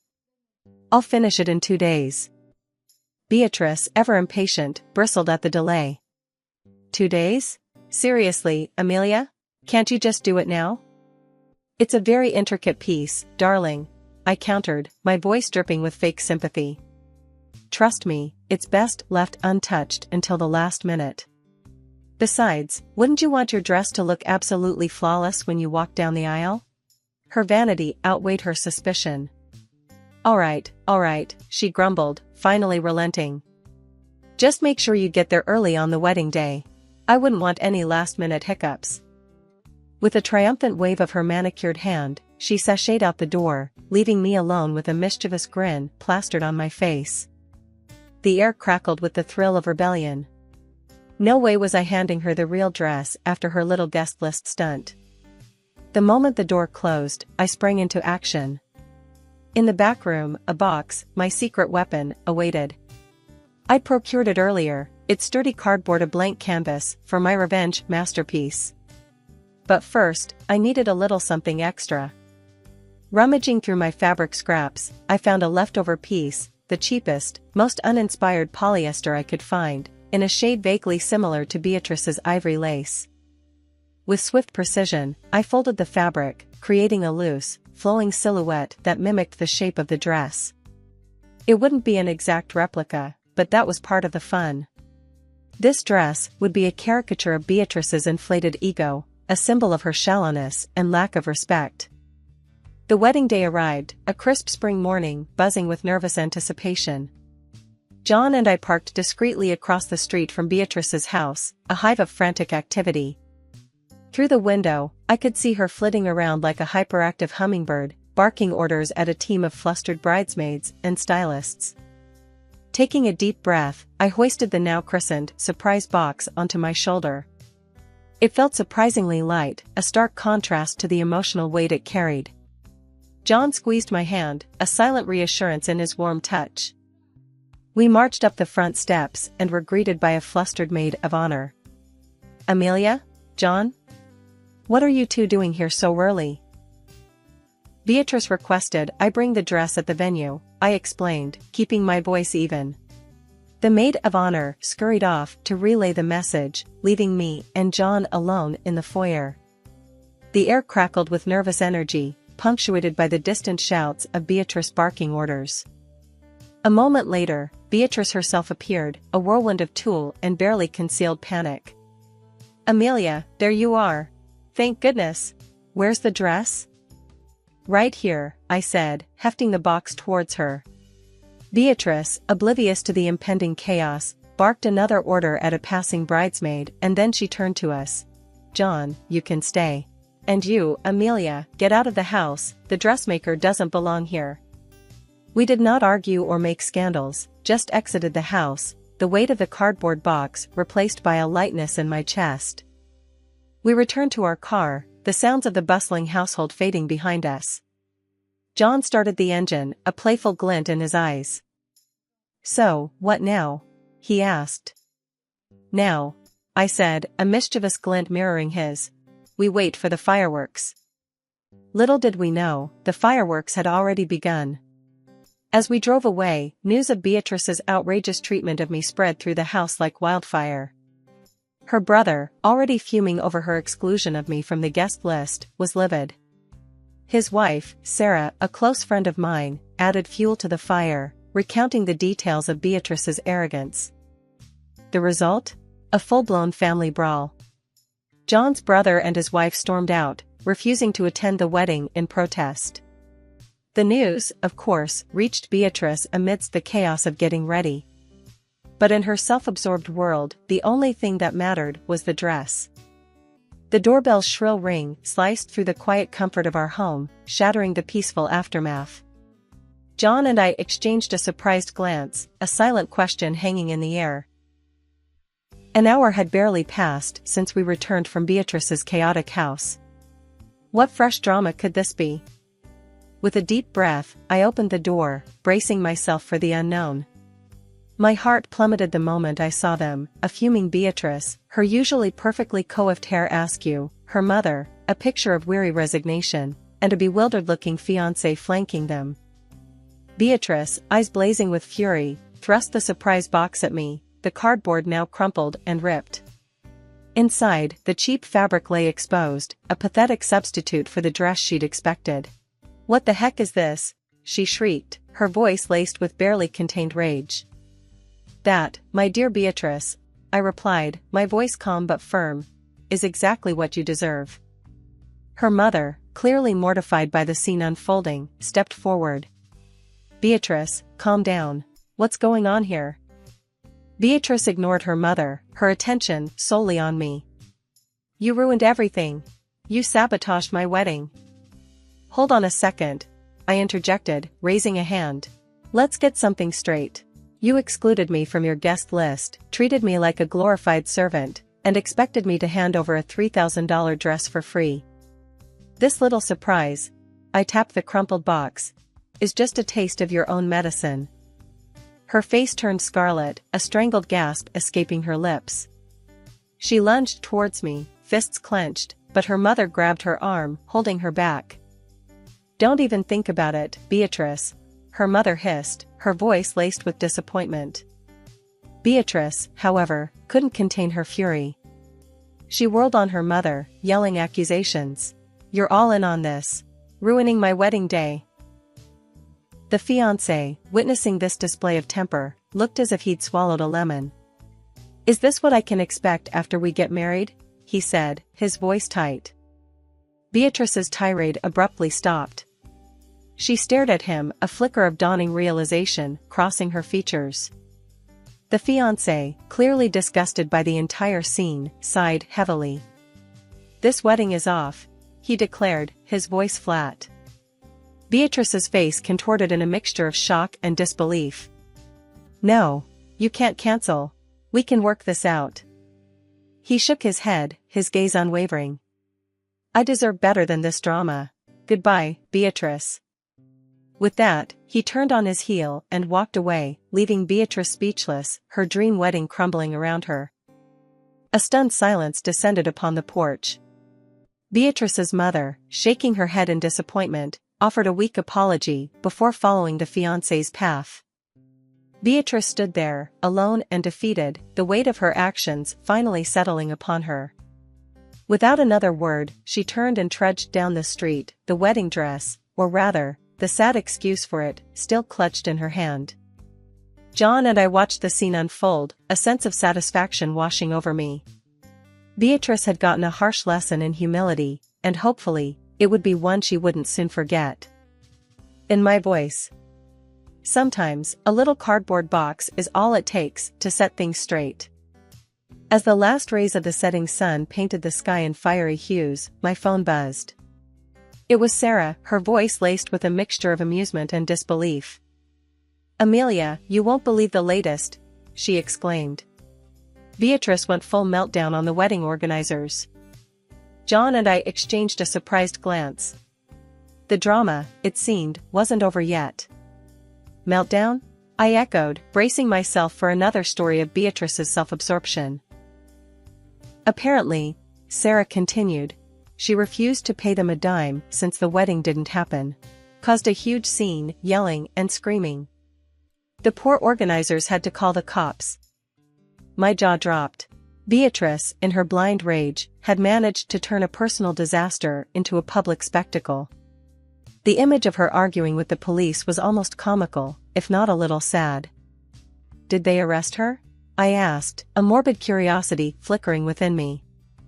"Not exactly," Sarah chuckled. "But they issued her a hefty fine for disorderly conduct. Apparently, she wasn't too happy about spending her wedding night at the police station." John let out a snort of laughter. "Serves her right," he muttered. The following days were a whirlwind of gossip and aftershocks. I reached out to Beatrice's fiancé, offering a sincere apology for the way things had ended. To my surprise, he was gracious. "Honestly, Amelia," he said, his voice warm, "I owe you a debt of gratitude. Seeing Beatrice's true colors saved me from a lifetime of misery." Beatrice's mother also contacted me. After explaining the situation in detail, I saw a glimmer of understanding in her eyes. The ordeal had clearly taken its toll on her, and a heavy silence hung between us before she spoke. "I apologize for Beatrice's behavior, Amelia," she said, her voice strained. "I should have done more to rein her in." "It's not your fault," I replied gently. As for Beatrice herself, she became a social pariah. Humiliated and ostracized, she packed her bags and left the city, unable to bear the weight of her own actions. John and I, on the other hand, reveled in the newfound peace. The experience had brought us closer, a shared victory against arrogance and entitlement.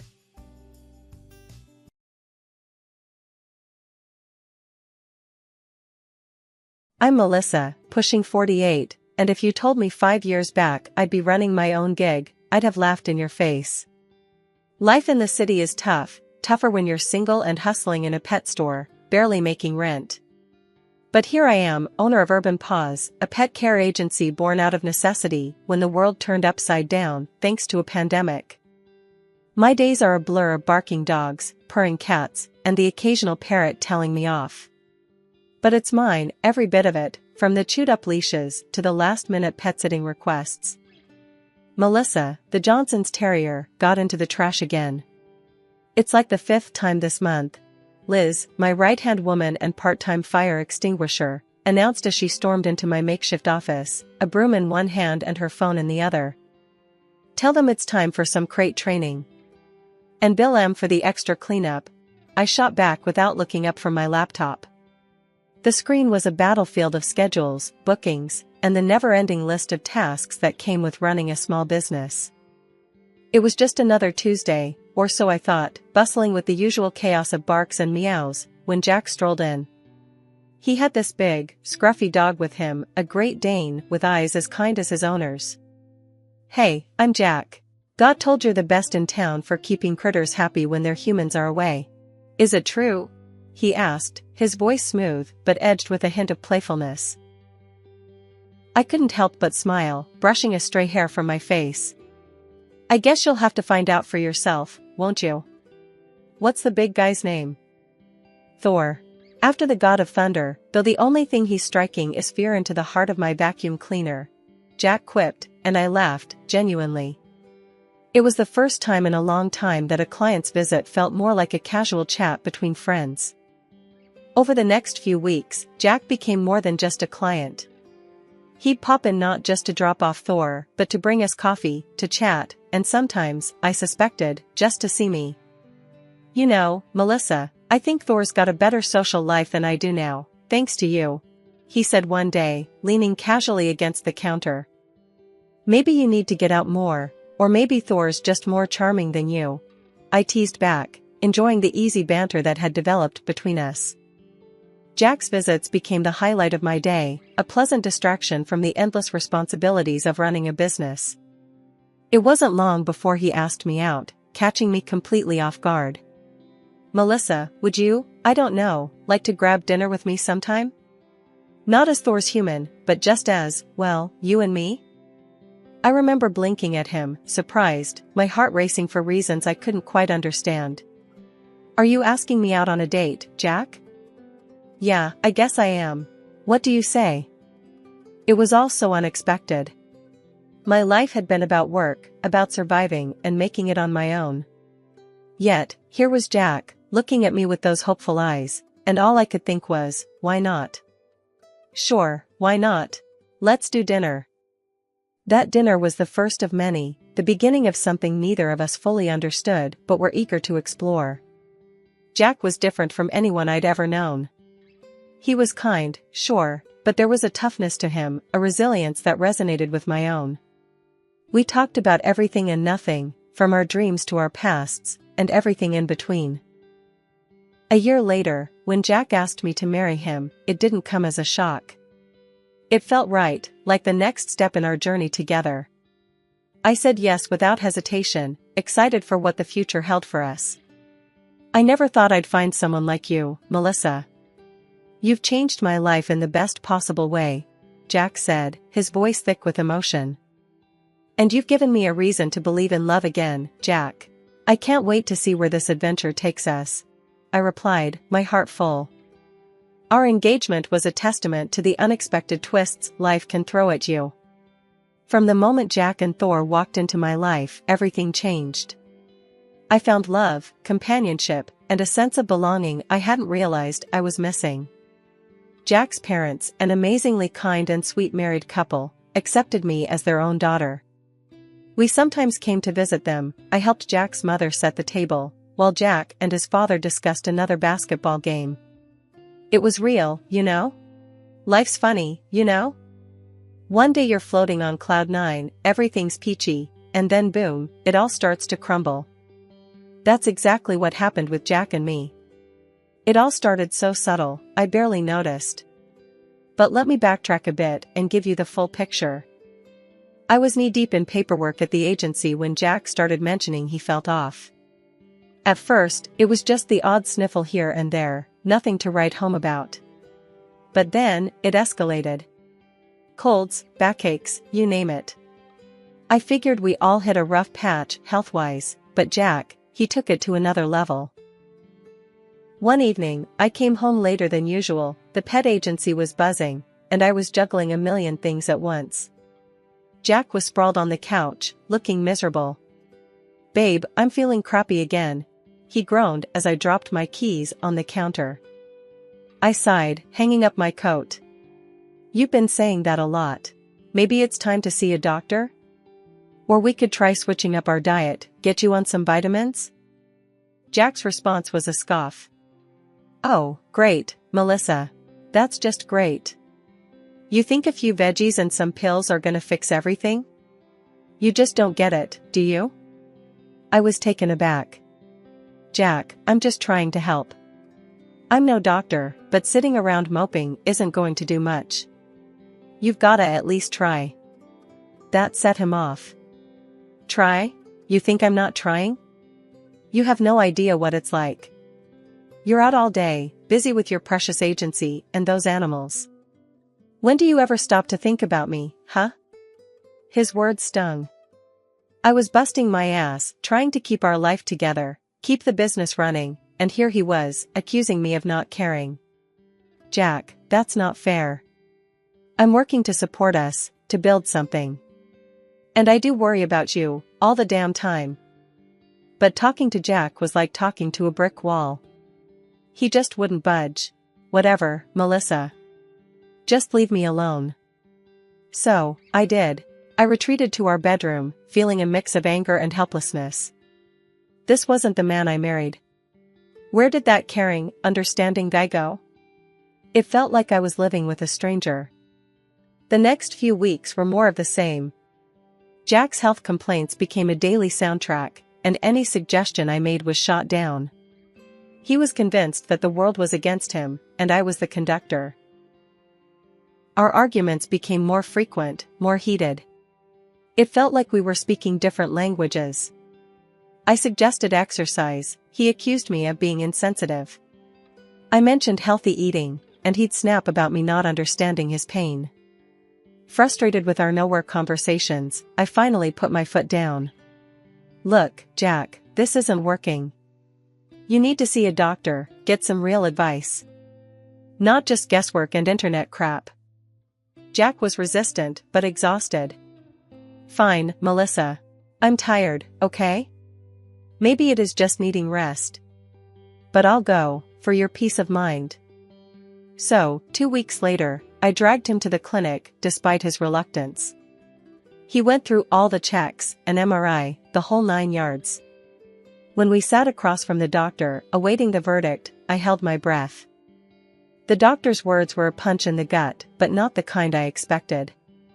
"There's nothing seriously wrong. A slight inflammation of a nerve, but with proper care and some physical therapy, you should be fine. You can work." I sighed, a mix of relief and frustration. "See, Jack? It's not as bad as you thought. We can work on this, get you back on your feet." But Jack, he wasn't having any of it. His face twisted in anger. "So, that's it, huh? You're happy now? You think I'm faking it? You just want me out of the house, working myself to death. You don't care about me, Melissa. You're heartless. All you care about is your damn money and business." I was floored. Here I was, trying to find a solution, and he was accusing me of the worst. Jack, that's not fair. I'm trying to help. I want you healthy, not this. I care about us. But he wouldn't listen, wrapped up in his own narrative of neglect and accusations. And there I was, standing at a crossroads, wondering how love had turned into a battleground of wills. Life at home had become a marathon, one I hadn't signed up for, but was running every day. Work at the agency kept me chained till late, juggling clients and pet emergencies like a circus act. By the time I got home, the real work began. Jack's dog, Thor, needed walking, a task Jack conveniently forgot existed. So, I'd trudge through the neighborhood, leash in hand, trying to decompress from the day. Once back, the kitchen called my name. Cooking wasn't just about feeding us, it was my moment of zen. But with Jack planted on the couch, my zen often turned into a simmering pot of resentment. The apartment didn't clean itself either. While I scrubbed and sorted, Jack became part of the furniture, an immovable object glued to whatever screen caught his fancy. One night, as I balanced cleaning up after dinner with a mental list of tasks for the next day, I snapped. Jack, can you at least help out with the dishes? Or anything, really? My voice, usually calm, carried a sharp edge. He glanced up, the glow from the TV painting shadows on his face. Melissa, you know this stuff is your domain. I'm just not cut out for it. Cut out for it? It's dishes, Jack, not rocket science. We both live here. We should both contribute. The words tumbled out, fueled by exhaustion and frustration. He shrugged, a gesture that fanned the flames. That's a woman's job, Mel. My mom never had my dad lift a finger around the house. I stared at him, incredulous.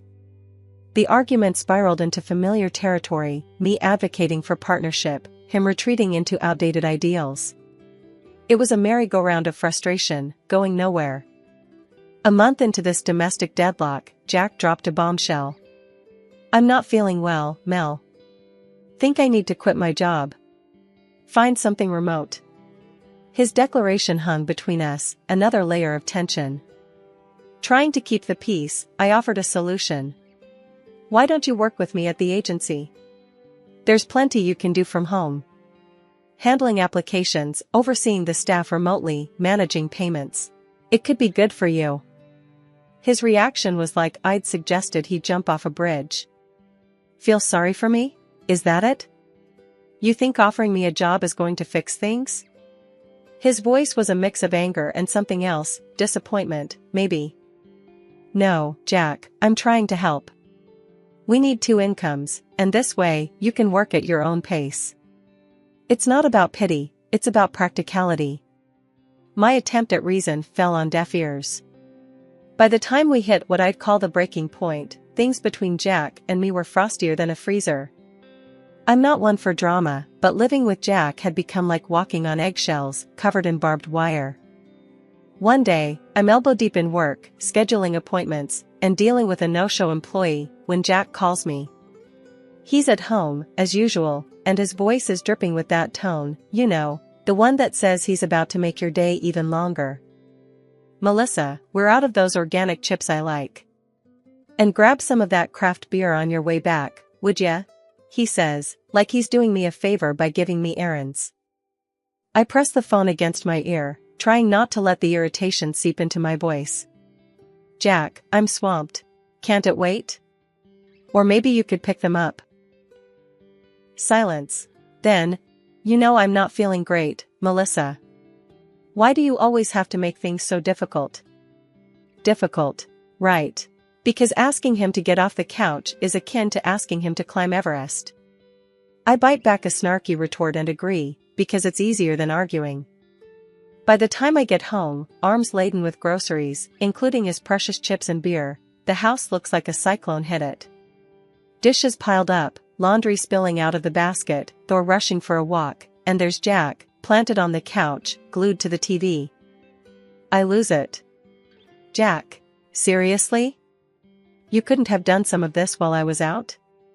He turns, eyes narrow. What's your problem, Melissa? I told you, I'm not feeling well. I'm standing there, groceries still in my hands, and I just start laughing. It's that or cry. Not feeling well? Jack, the doctor said you're fine. This is just laziness. He stands up then, face red. You don't believe me? You think I'm lying about my pain? It's not about believing you, Jack. It's about trying, doing something. Anything. I'm practically pleading now, but he's having none of it. I didn't tell Jack's parents anything, for fear of upsetting them. We visited them occasionally, and they came to us with return visits. The issue of Jack's health was never raised during our conversations. It was surprising, because he loved to tell everyone about his well-being. But I didn't have time to think about it. Months dragged on, each day blending into the next with a sameness that was suffocating. Jack was still home, glued to the couch under the guise of looking for remote work. Health excuses became his shield against any form of employment outside the house. It was like living with a ghost who occasionally raided the fridge or flicked through channels. Then, out of the blue, he comes up with this grand plan. Babe, Mom's birthday's coming up. I booked a table at Chez Fancy. You'll cover it, right? His nonchalance about dropping a bomb like that was astounding. I stared at him, feeling a mix of anger and disbelief boiling inside. Cover it? Jack, are you out of your mind? You've not lifted a finger to contribute, and now you want me to shell out for an expensive dinner? He looked taken aback, as if the thought that I would object was alien to him. Come on, Melissa. It's for my mom. Don't you want to help make it special? That was the last straw. Making it special doesn't mean throwing money at it, especially money you didn't earn. If you want to do something for your mom, how about you actually put in some effort? Cook her dinner. Invite her over. Show her you care without spending money we don't have. To my surprise, he caved. All right. I'll cook. It'll be great, you'll see. Suddenly, the affectionate and attentive Jack I remembered from our early days made a brief reappearance. It was enough to kindle a flicker of hope in me. Maybe this was the turning point. Maybe things could get back to how they were. But life has a way of dashing hopes with brutal efficiency. On the day of the big dinner, I was slammed by a nasty bug. Head pounding, legs aching, the works. I could barely stand up straight. Leaving work early, I dragged myself home, dreading the evening ahead. Walking through the door, I found Jack exactly where I left him that morning, planted on the couch. Jack, I'm really not feeling well. How's dinner coming along? He didn't even have the decency to look embarrassed. Oh, my back's acting up again. Can't stand, let alone cook. Maybe we can just do the restaurant thing? I was floored. You've got to be kidding. I'm barely standing here, Jack. And you want to go out? We can't afford that dinner. He had the gall to look annoyed. Well, what do you want me to do, Melissa? Magic up a meal? You know how my back is. Maybe you could. The truth hit me like a ton of bricks. Jack was never going to cook that dinner. It was all just another one of his games, a deception dressed up in false promises. Standing there, feeling like my body was at war with itself, I told Jack about how sick I felt, hoping for a sliver of sympathy, maybe even a touch of care. But what I got was a cold shoulder. If you're too sick to cook, then just stay home, he said, his voice void of any warmth. I'll take my folks out to eat. Just give me the money for the restaurant. I was floored.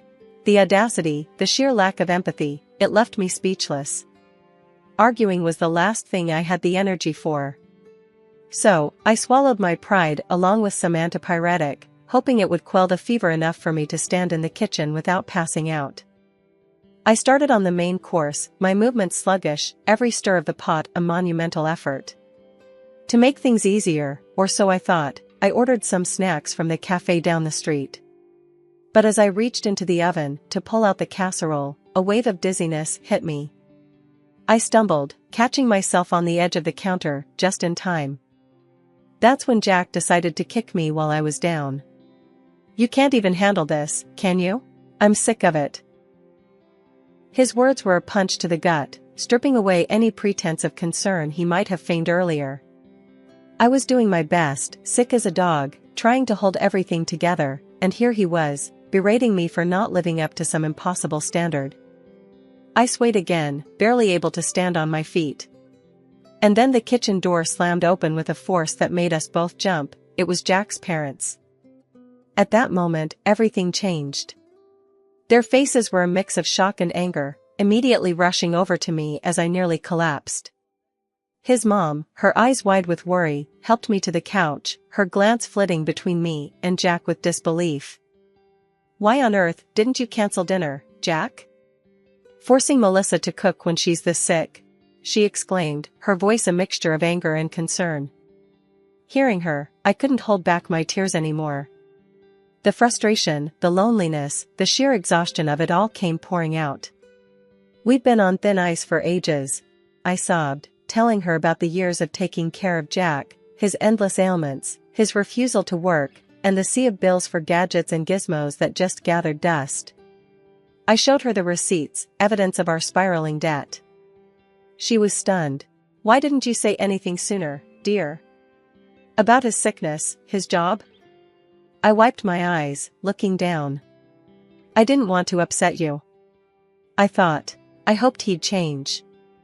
She turned to Jack then, her hands gripping his shoulders like she could shake some sense into him. Why, Jack? Why put Melissa through all this? And then, she shared something I never knew.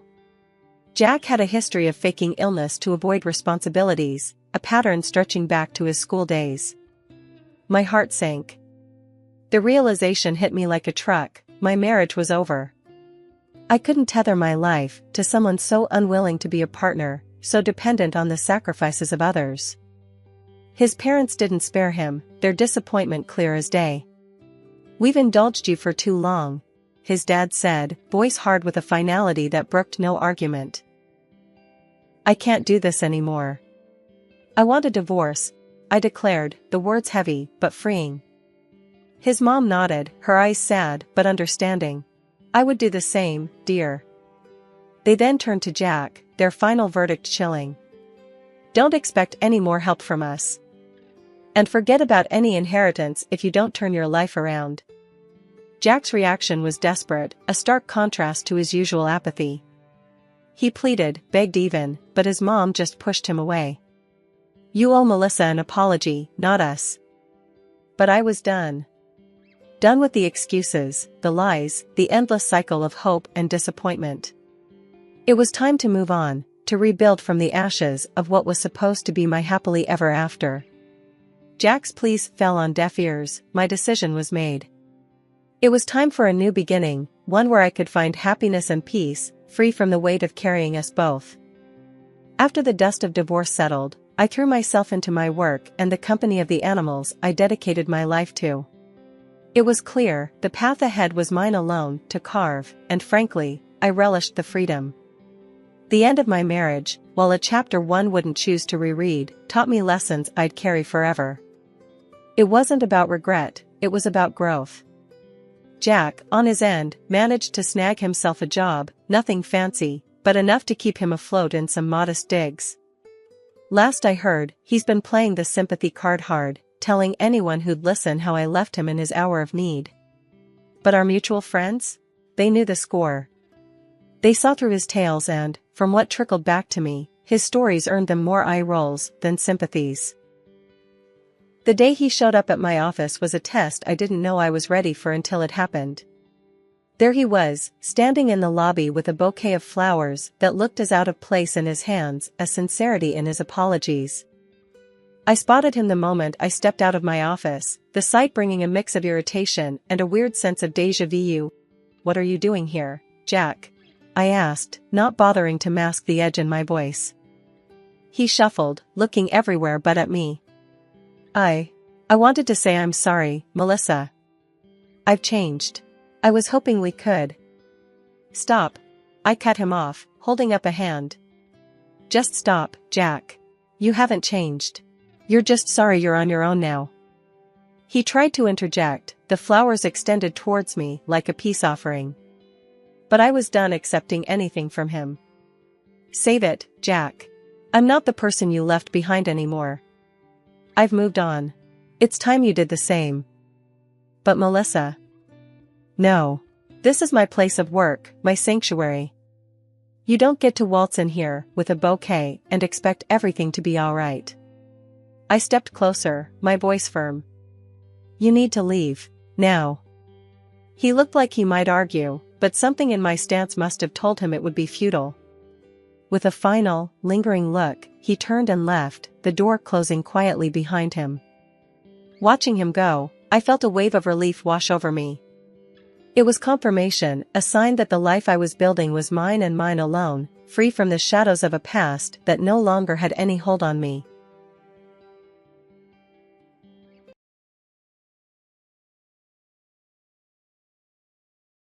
Life's funny, you know? You start off with a heart full of dreams and a head full of plans, thinking you've got it all figured out. That was me, Jane, and my husband, Alex, when we first tied the knot. We were like two peas in a pod, living in this cozy house I got from my granny, with our little bundle of joy, Lily, lighting up our world. Back then, Alex had just opened up his bakery. It was small, but it was his pride and joy. I was climbing the ladder at the company, crunching numbers as an economist. We were a team, dreaming big dreams about big houses and college funds for Lily, and maybe a sibling or two down the line. But as the months rolled by, something shifted. The bakery remained small, barely scraping by. I tried talking to Alex about maybe expanding or trying something new to boost business. Alex, babe, have you thought about maybe offering catering services? Or what about those pastry classes you always wanted to run? I'd suggest, trying to keep the conversation light and positive. He'd just wave me off, his forehead creasing in annoyance. Jane, I know what I'm doing, okay? We're fine as we are. But we weren't fine. Not really. I started taking on more hours at work, trying to make up for the shortfall. It was around then that things with Alex's mom got tense too. She'd call, out of the blue, laying into me about how I wasn't supporting Alex enough. Listen here, Jane. She'd hiss over the phone. My son doesn't need your charity. He's doing just fine without your meddling. I was taken aback, to say the least. Mrs. Thompson, I'm just trying to help. We're family, aren't we? And besides, I'm not exactly sitting on a pile of cash here. I'm working hard for everything we have. She snorted. Working hard? Please. All you care about is money. My son deserves better. Lately, things have been going south for Alex's bakery, like a ship hitting one iceberg after another. First, he had to let go of half the staff, which was tough. Those were people we knew, people who relied on that paycheck. Then, he had to cut down on production, saying there wasn't enough demand to keep things running like before. It broke my heart to see him so defeated, but I wasn't about to sit back and watch our dreams crumble to dust. One evening, I sat down with him, trying to keep the conversation as light as possible. Alex, love, have you thought about maybe bringing someone in? A consultant or something, to look at what's going wrong and help us fix it? He barely looked up from his plate, his fork playing with his food more than anything. Jane, we've been over this. I don't need some outsider telling me how to run my bakery. But it could help, don't you think? Maybe there's something we're missing. We could even consider a loan, just to tide things over and invest in a bit of a revamp. That got his attention. His head snapped up, his eyes narrow. A loan? Are you out of your mind? We're already hanging by a thread, Jane. And now you want us to drown in debt? I tried to keep my voice calm, even though frustration was bubbling inside me. It's not drowning if it helps us swim, Alex. I'm just trying to find a way to help us get through this. He slammed his fork down, pushing away from the table. No, Jane.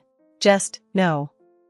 And with that, he stormed out, leaving me sitting there, staring at his uneaten dinner. A few months have passed, And the bakery's front door had a new sign hanging on it, closed until further notice. It was like a punch to the gut every time I walked past it. Inside our home, the air was thick with unspoken words and frustration. Alex had retreated into himself, spending days on end flipping through job listings with a scowl, his pride bruised and battered. One evening, after a particularly long day at work, I found Alex slumped on the couch, the glow of the TV casting shadows across his face. "Alex, we need to talk about you finding a job," I started, trying to keep my voice steady and calm. He didn't even look up. "I'm looking, Jane." "Looking or scrolling through social media?" I couldn't help but let a bit of sarcasm slip. "We need income, not just, whatever this is." Finally, he looked at me, his face set in a stubborn line. "I told you, I'm not settling for some entry-level crap. I have a degree, Jane. I was a businessman. I'm not going to be someone's lackey." "Your business failed, Alex," I reminded him, a little more harshly than I intended. "We can't afford your pride right now. We need practical solutions. Real income."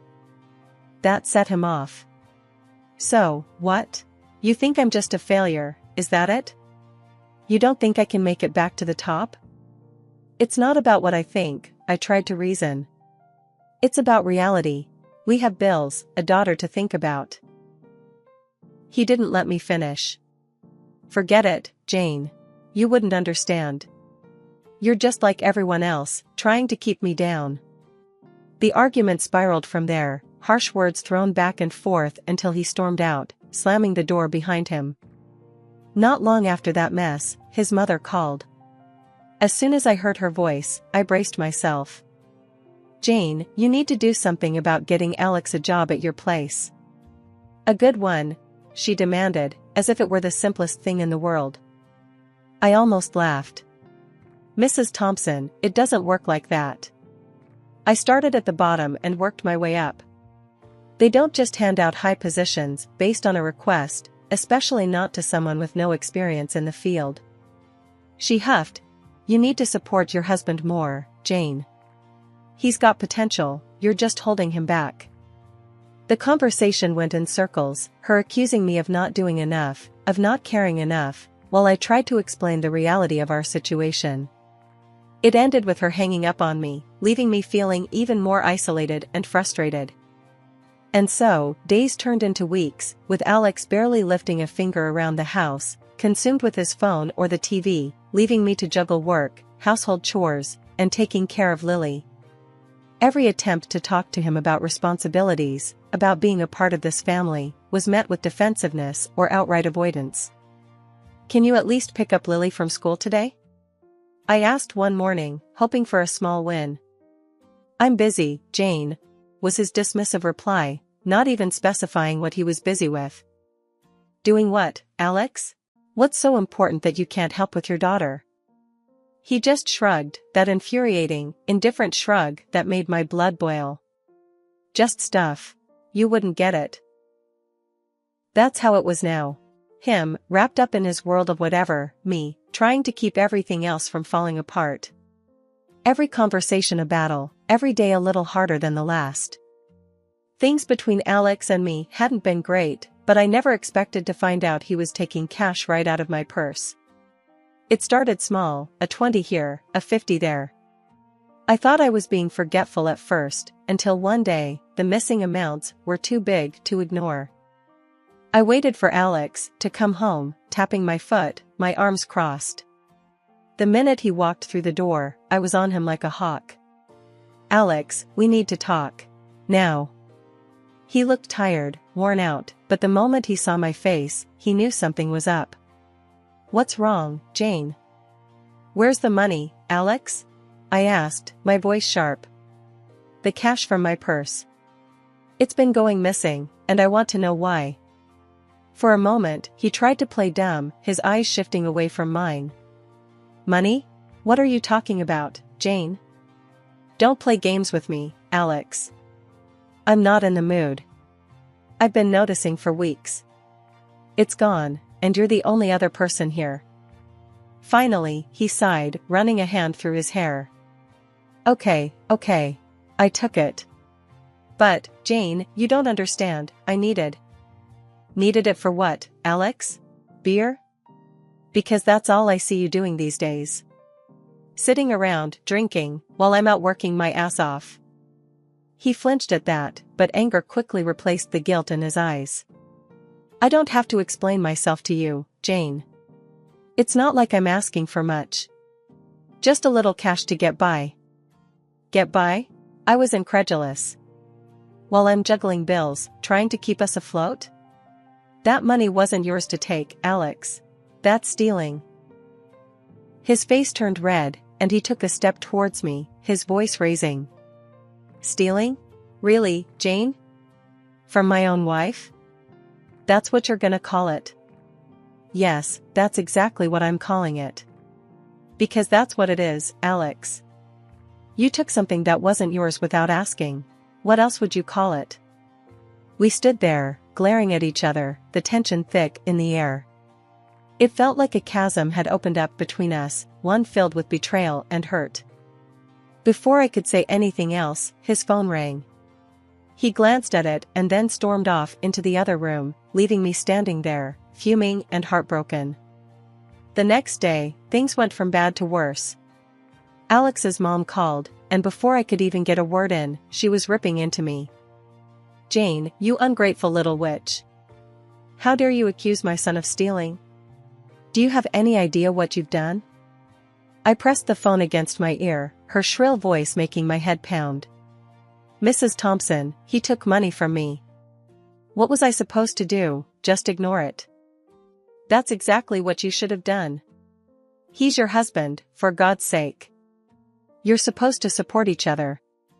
Support doesn't mean turning a blind eye to problems, Mrs. Thompson.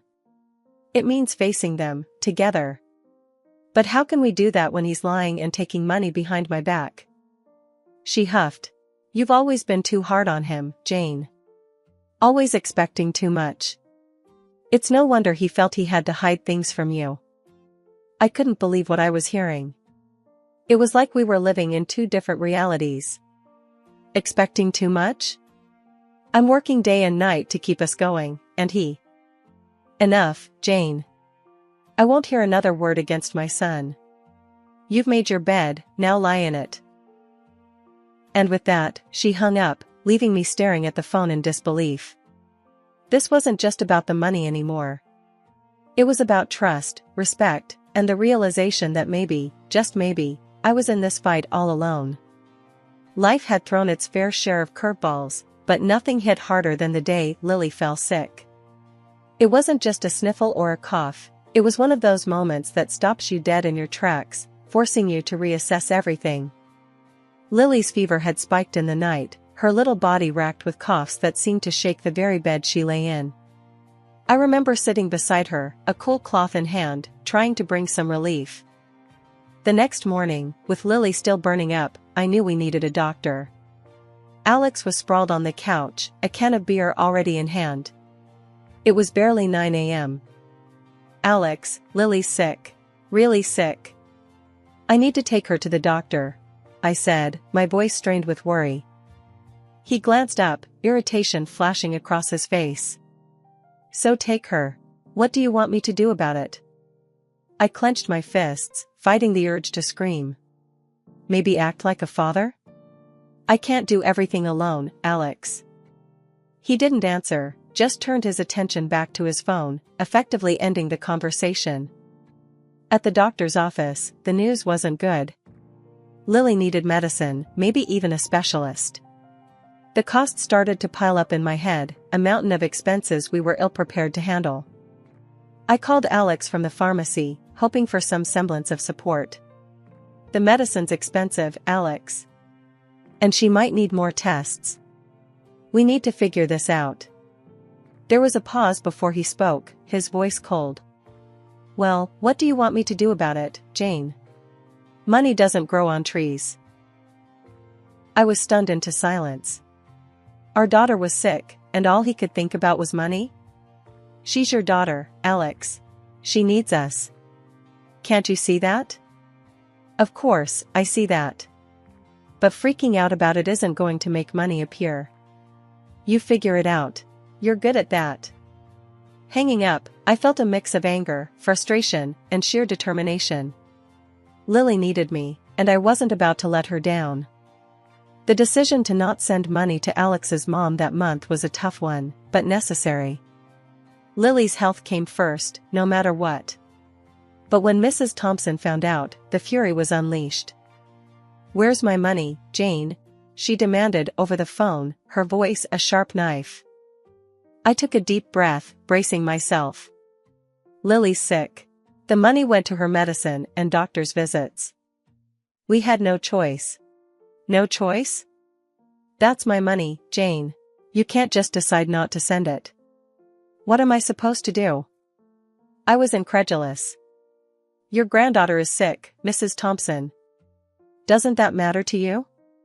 Lily's health is more important right now. She scoffed, a sound that made my skin crawl. You're just using that as an excuse. I need that money, Jane. You're being selfish. The conversation went downhill from there, ending with her calling me names and hanging up. I stood there, phone in hand, feeling a cocktail of emotion swirling inside me. Anger, disbelief, but above all, a fierce protectiveness over Lily. The day everything turned on its head started like any other, but ended in a way I never could have predicted. It was when I stood at the checkout line, groceries piled up, that I reached for my bank card and found nothing but emptiness. Panic knotted my stomach, not just at the embarrassment of not being able to pay, but at the realization of what it meant. Alex had taken my card. For a whole week, my calls to him went unanswered, a silence that spoke volumes. Then, out of the blue, he returned, but not alone. His mother was in tow, both of them wearing smug looks that didn't bode well. Before I could even demand answers, Alex dropped his bombshell. I won, Jane. $5 million. Can you believe it? The news knocked the wind out of me, not just the amount, but the sheer audacity of him claiming this victory after everything. What? How? With your card, he said, as if he had done something clever. Bought a lottery ticket. The room spun. He used my card without permission, and now, this. His next words cut deeper than the betrayal of theft. I'm leaving you, Jane. This is my chance to start over, without you dragging me down. Me and Mom, we're set. His mother, standing there with that grin, twisted the knife. Told you, Jane. You never believed in my son. Now, look at you, left behind while we move on to better things. I was speechless, the injustice of it all burning in my chest. You think you can just take that money and run? That's my card, my account. You stole from me, Alex. He shrugged, that infuriating indifference back in full force. Finders keepers, Jane. I won fair and square. It's time I found someone more supportive. Someone who appreciates me. The word stung, but it was the dismissal of our life together, of our daughter, that hurt most. And what about Lily? You're abandoning your daughter? Lily will be fine with you. I need a fresh start, away from all this. He gestured vaguely around our home, as if it were a trap he had finally escaped.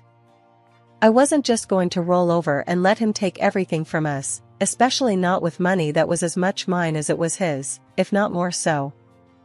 The first step was finding a lawyer, someone who could navigate the treacherous waters of legal battles that lay ahead. When I sat down across from Ms. Rivera, a sharp-eyed woman with a reputation for being a bulldog in court, I knew I had found my champion.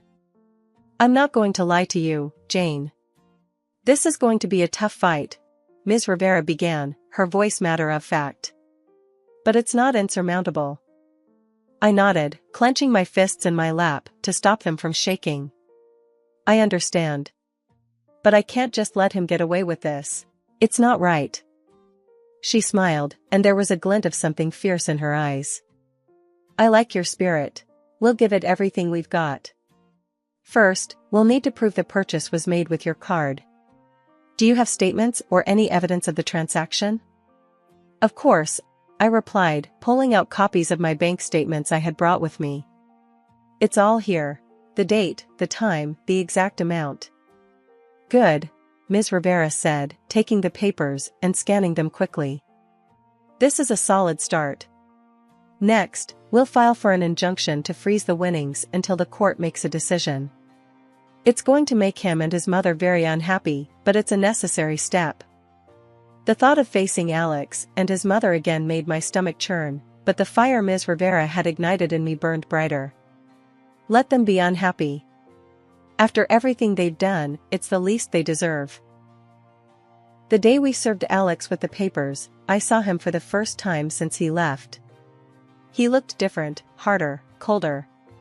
His mother was with him, of course, her sneer as pronounced as ever. This is a mistake, Jane. You're going to lose, Alex said, his voice laced with a venom I hadn't heard before. I'm not the one who made a mistake, I shot back, my voice steady, despite the trembling I felt inside. Stealing from your family, abandoning your daughter, that was all you. His mother stepped forward, her finger wagging in my face. You're a greedy, ungrateful little. Enough, Ms. Rivera interjected, stepping between us with a calm authority that immediately silenced Alex's mother. This will be settled in court, not on your doorstep. After months of legal wrangling, the day of reckoning finally arrived. I sat in the courtroom, a bundle of nerves, my hands clasped tightly in my lap. Across the room, Alex and his mother sat together, an air of smug confidence about them that made my skin crawl. They whispered to each other, casting occasional glances my way, their expressions a mix of disdain and surety. My lawyer leaned over, her voice a whisper of steel. Ready for this, Jane? It's showtime. I nodded, not trusting my voice. My heart hammered in my chest, a loud echo in the silent room as we awaited the judge's entrance. When the judge finally entered, the room hushed to a solemn quiet. The proceedings began, a blur of legal jargon and back and forth that felt both endless and fleeting. Alex's lawyer painted him as a wronged man, desperately trying to claw back some dignity from a life derailed. It was almost laughable, if it wasn't so tragic. Then Ms. Rivera stood, clearing her throat. Your Honor, let's not forget the facts. The lottery ticket, the source of this windfall, was purchased with stolen funds. My client's funds. This isn't a fairy tale windfall, it's the result of deceit, a betrayal of familial trust. The back and forth continued until the judge finally called for silence, ready to deliver the verdict. My heart stopped, every second stretching into eternity as we awaited his words. In light of the evidence presented, it is the decision of this court that the majority of the lottery winnings, being the result of a transaction made with funds not belonging to Mr. Alex Thompson, be awarded to Mrs. Jane Thompson, the judge announced, his voice carrying a weight that felt like a gavel to my soul. A wave of relief washed over me, so intense it left me dizzy. Beside me, Ms. Rivera squeezed my hand, a victorious smile on her face. Across the room, Alex's face was a picture of shock, his mouth opening and closing like a fish out of water. His mother's reaction was more vocal, a strangled gasp of indignation that echoed off the courtroom walls. This is robbery. Pure and simple, she exclaimed, her voice shrill with disbelief. But her protests fell on deaf ears, the judge already moving on to finalize the proceedings. Months had rolled by since the dust settled on the courtroom floor, leaving me with a significant chunk of the winnings and a fresh start. I didn't waste any time wallowing in what could have been. Instead, I focused on the future, investing wisely in shares of a reputable company and securing a nest egg for Lily's education. She was going to have the opportunities one fought tooth and nail for, without the shadow of her father's mistakes looming over her. Alex and his mother? Well, their story took the kind of turn you'd expect when too much money meets too little sense. He bought himself an outrageously expensive car, flaunting it like a trophy. It was all look at me and see how well I'm doing whenever he got the chance. But the flash and dazzle couldn't mask the inevitable. His gambling, which started as a small-time hobby, spiraled out of control, swallowing every last penny of his windfall. Last I heard, he was drowning in debt, the fancy car long gone, and living off whatever his mother scraped together from her pension. Their grandiose dreams, deflated to the size of their cramped living quarters in his mother's old house, the two of them constantly at each other's throats. Alex never did get a job, pride and laziness anchoring him to his mother's couch as firmly as if he were cemented there. One afternoon, while Lily and I were at the park, enjoying the kind of peaceful, simple moment that had become our new normal, Sarah, my steadfast friend through thick and thin, sidled up beside me on the bench. "Jane, you heard about Alex?" she asked, a note of pity in her voice that I didn't need. I nodded, keeping my eyes on Lily as she laughed, swinging higher and higher. "Yeah, heard he's hit rock bottom." Sarah shook her head. "It's a damn shame, isn't it? All that money, and nothing to show for it." I sighed, a small part of me still aching for the man I once loved, for the father Lily deserved but didn't have. "It is a shame, but we're moving on, Sarah. We're happy." Our conversation drifted to lighter topics, but as I sat there, basking in the late afternoon sun, my thoughts briefly wandered to Alex. I wondered if he ever thought about us, about the life he threw away for a shot at easy money. But then Lily called out, beckoning me to push her higher on the swing, and just like that, my fleeting curiosity about Alex's regrets vanished into the air.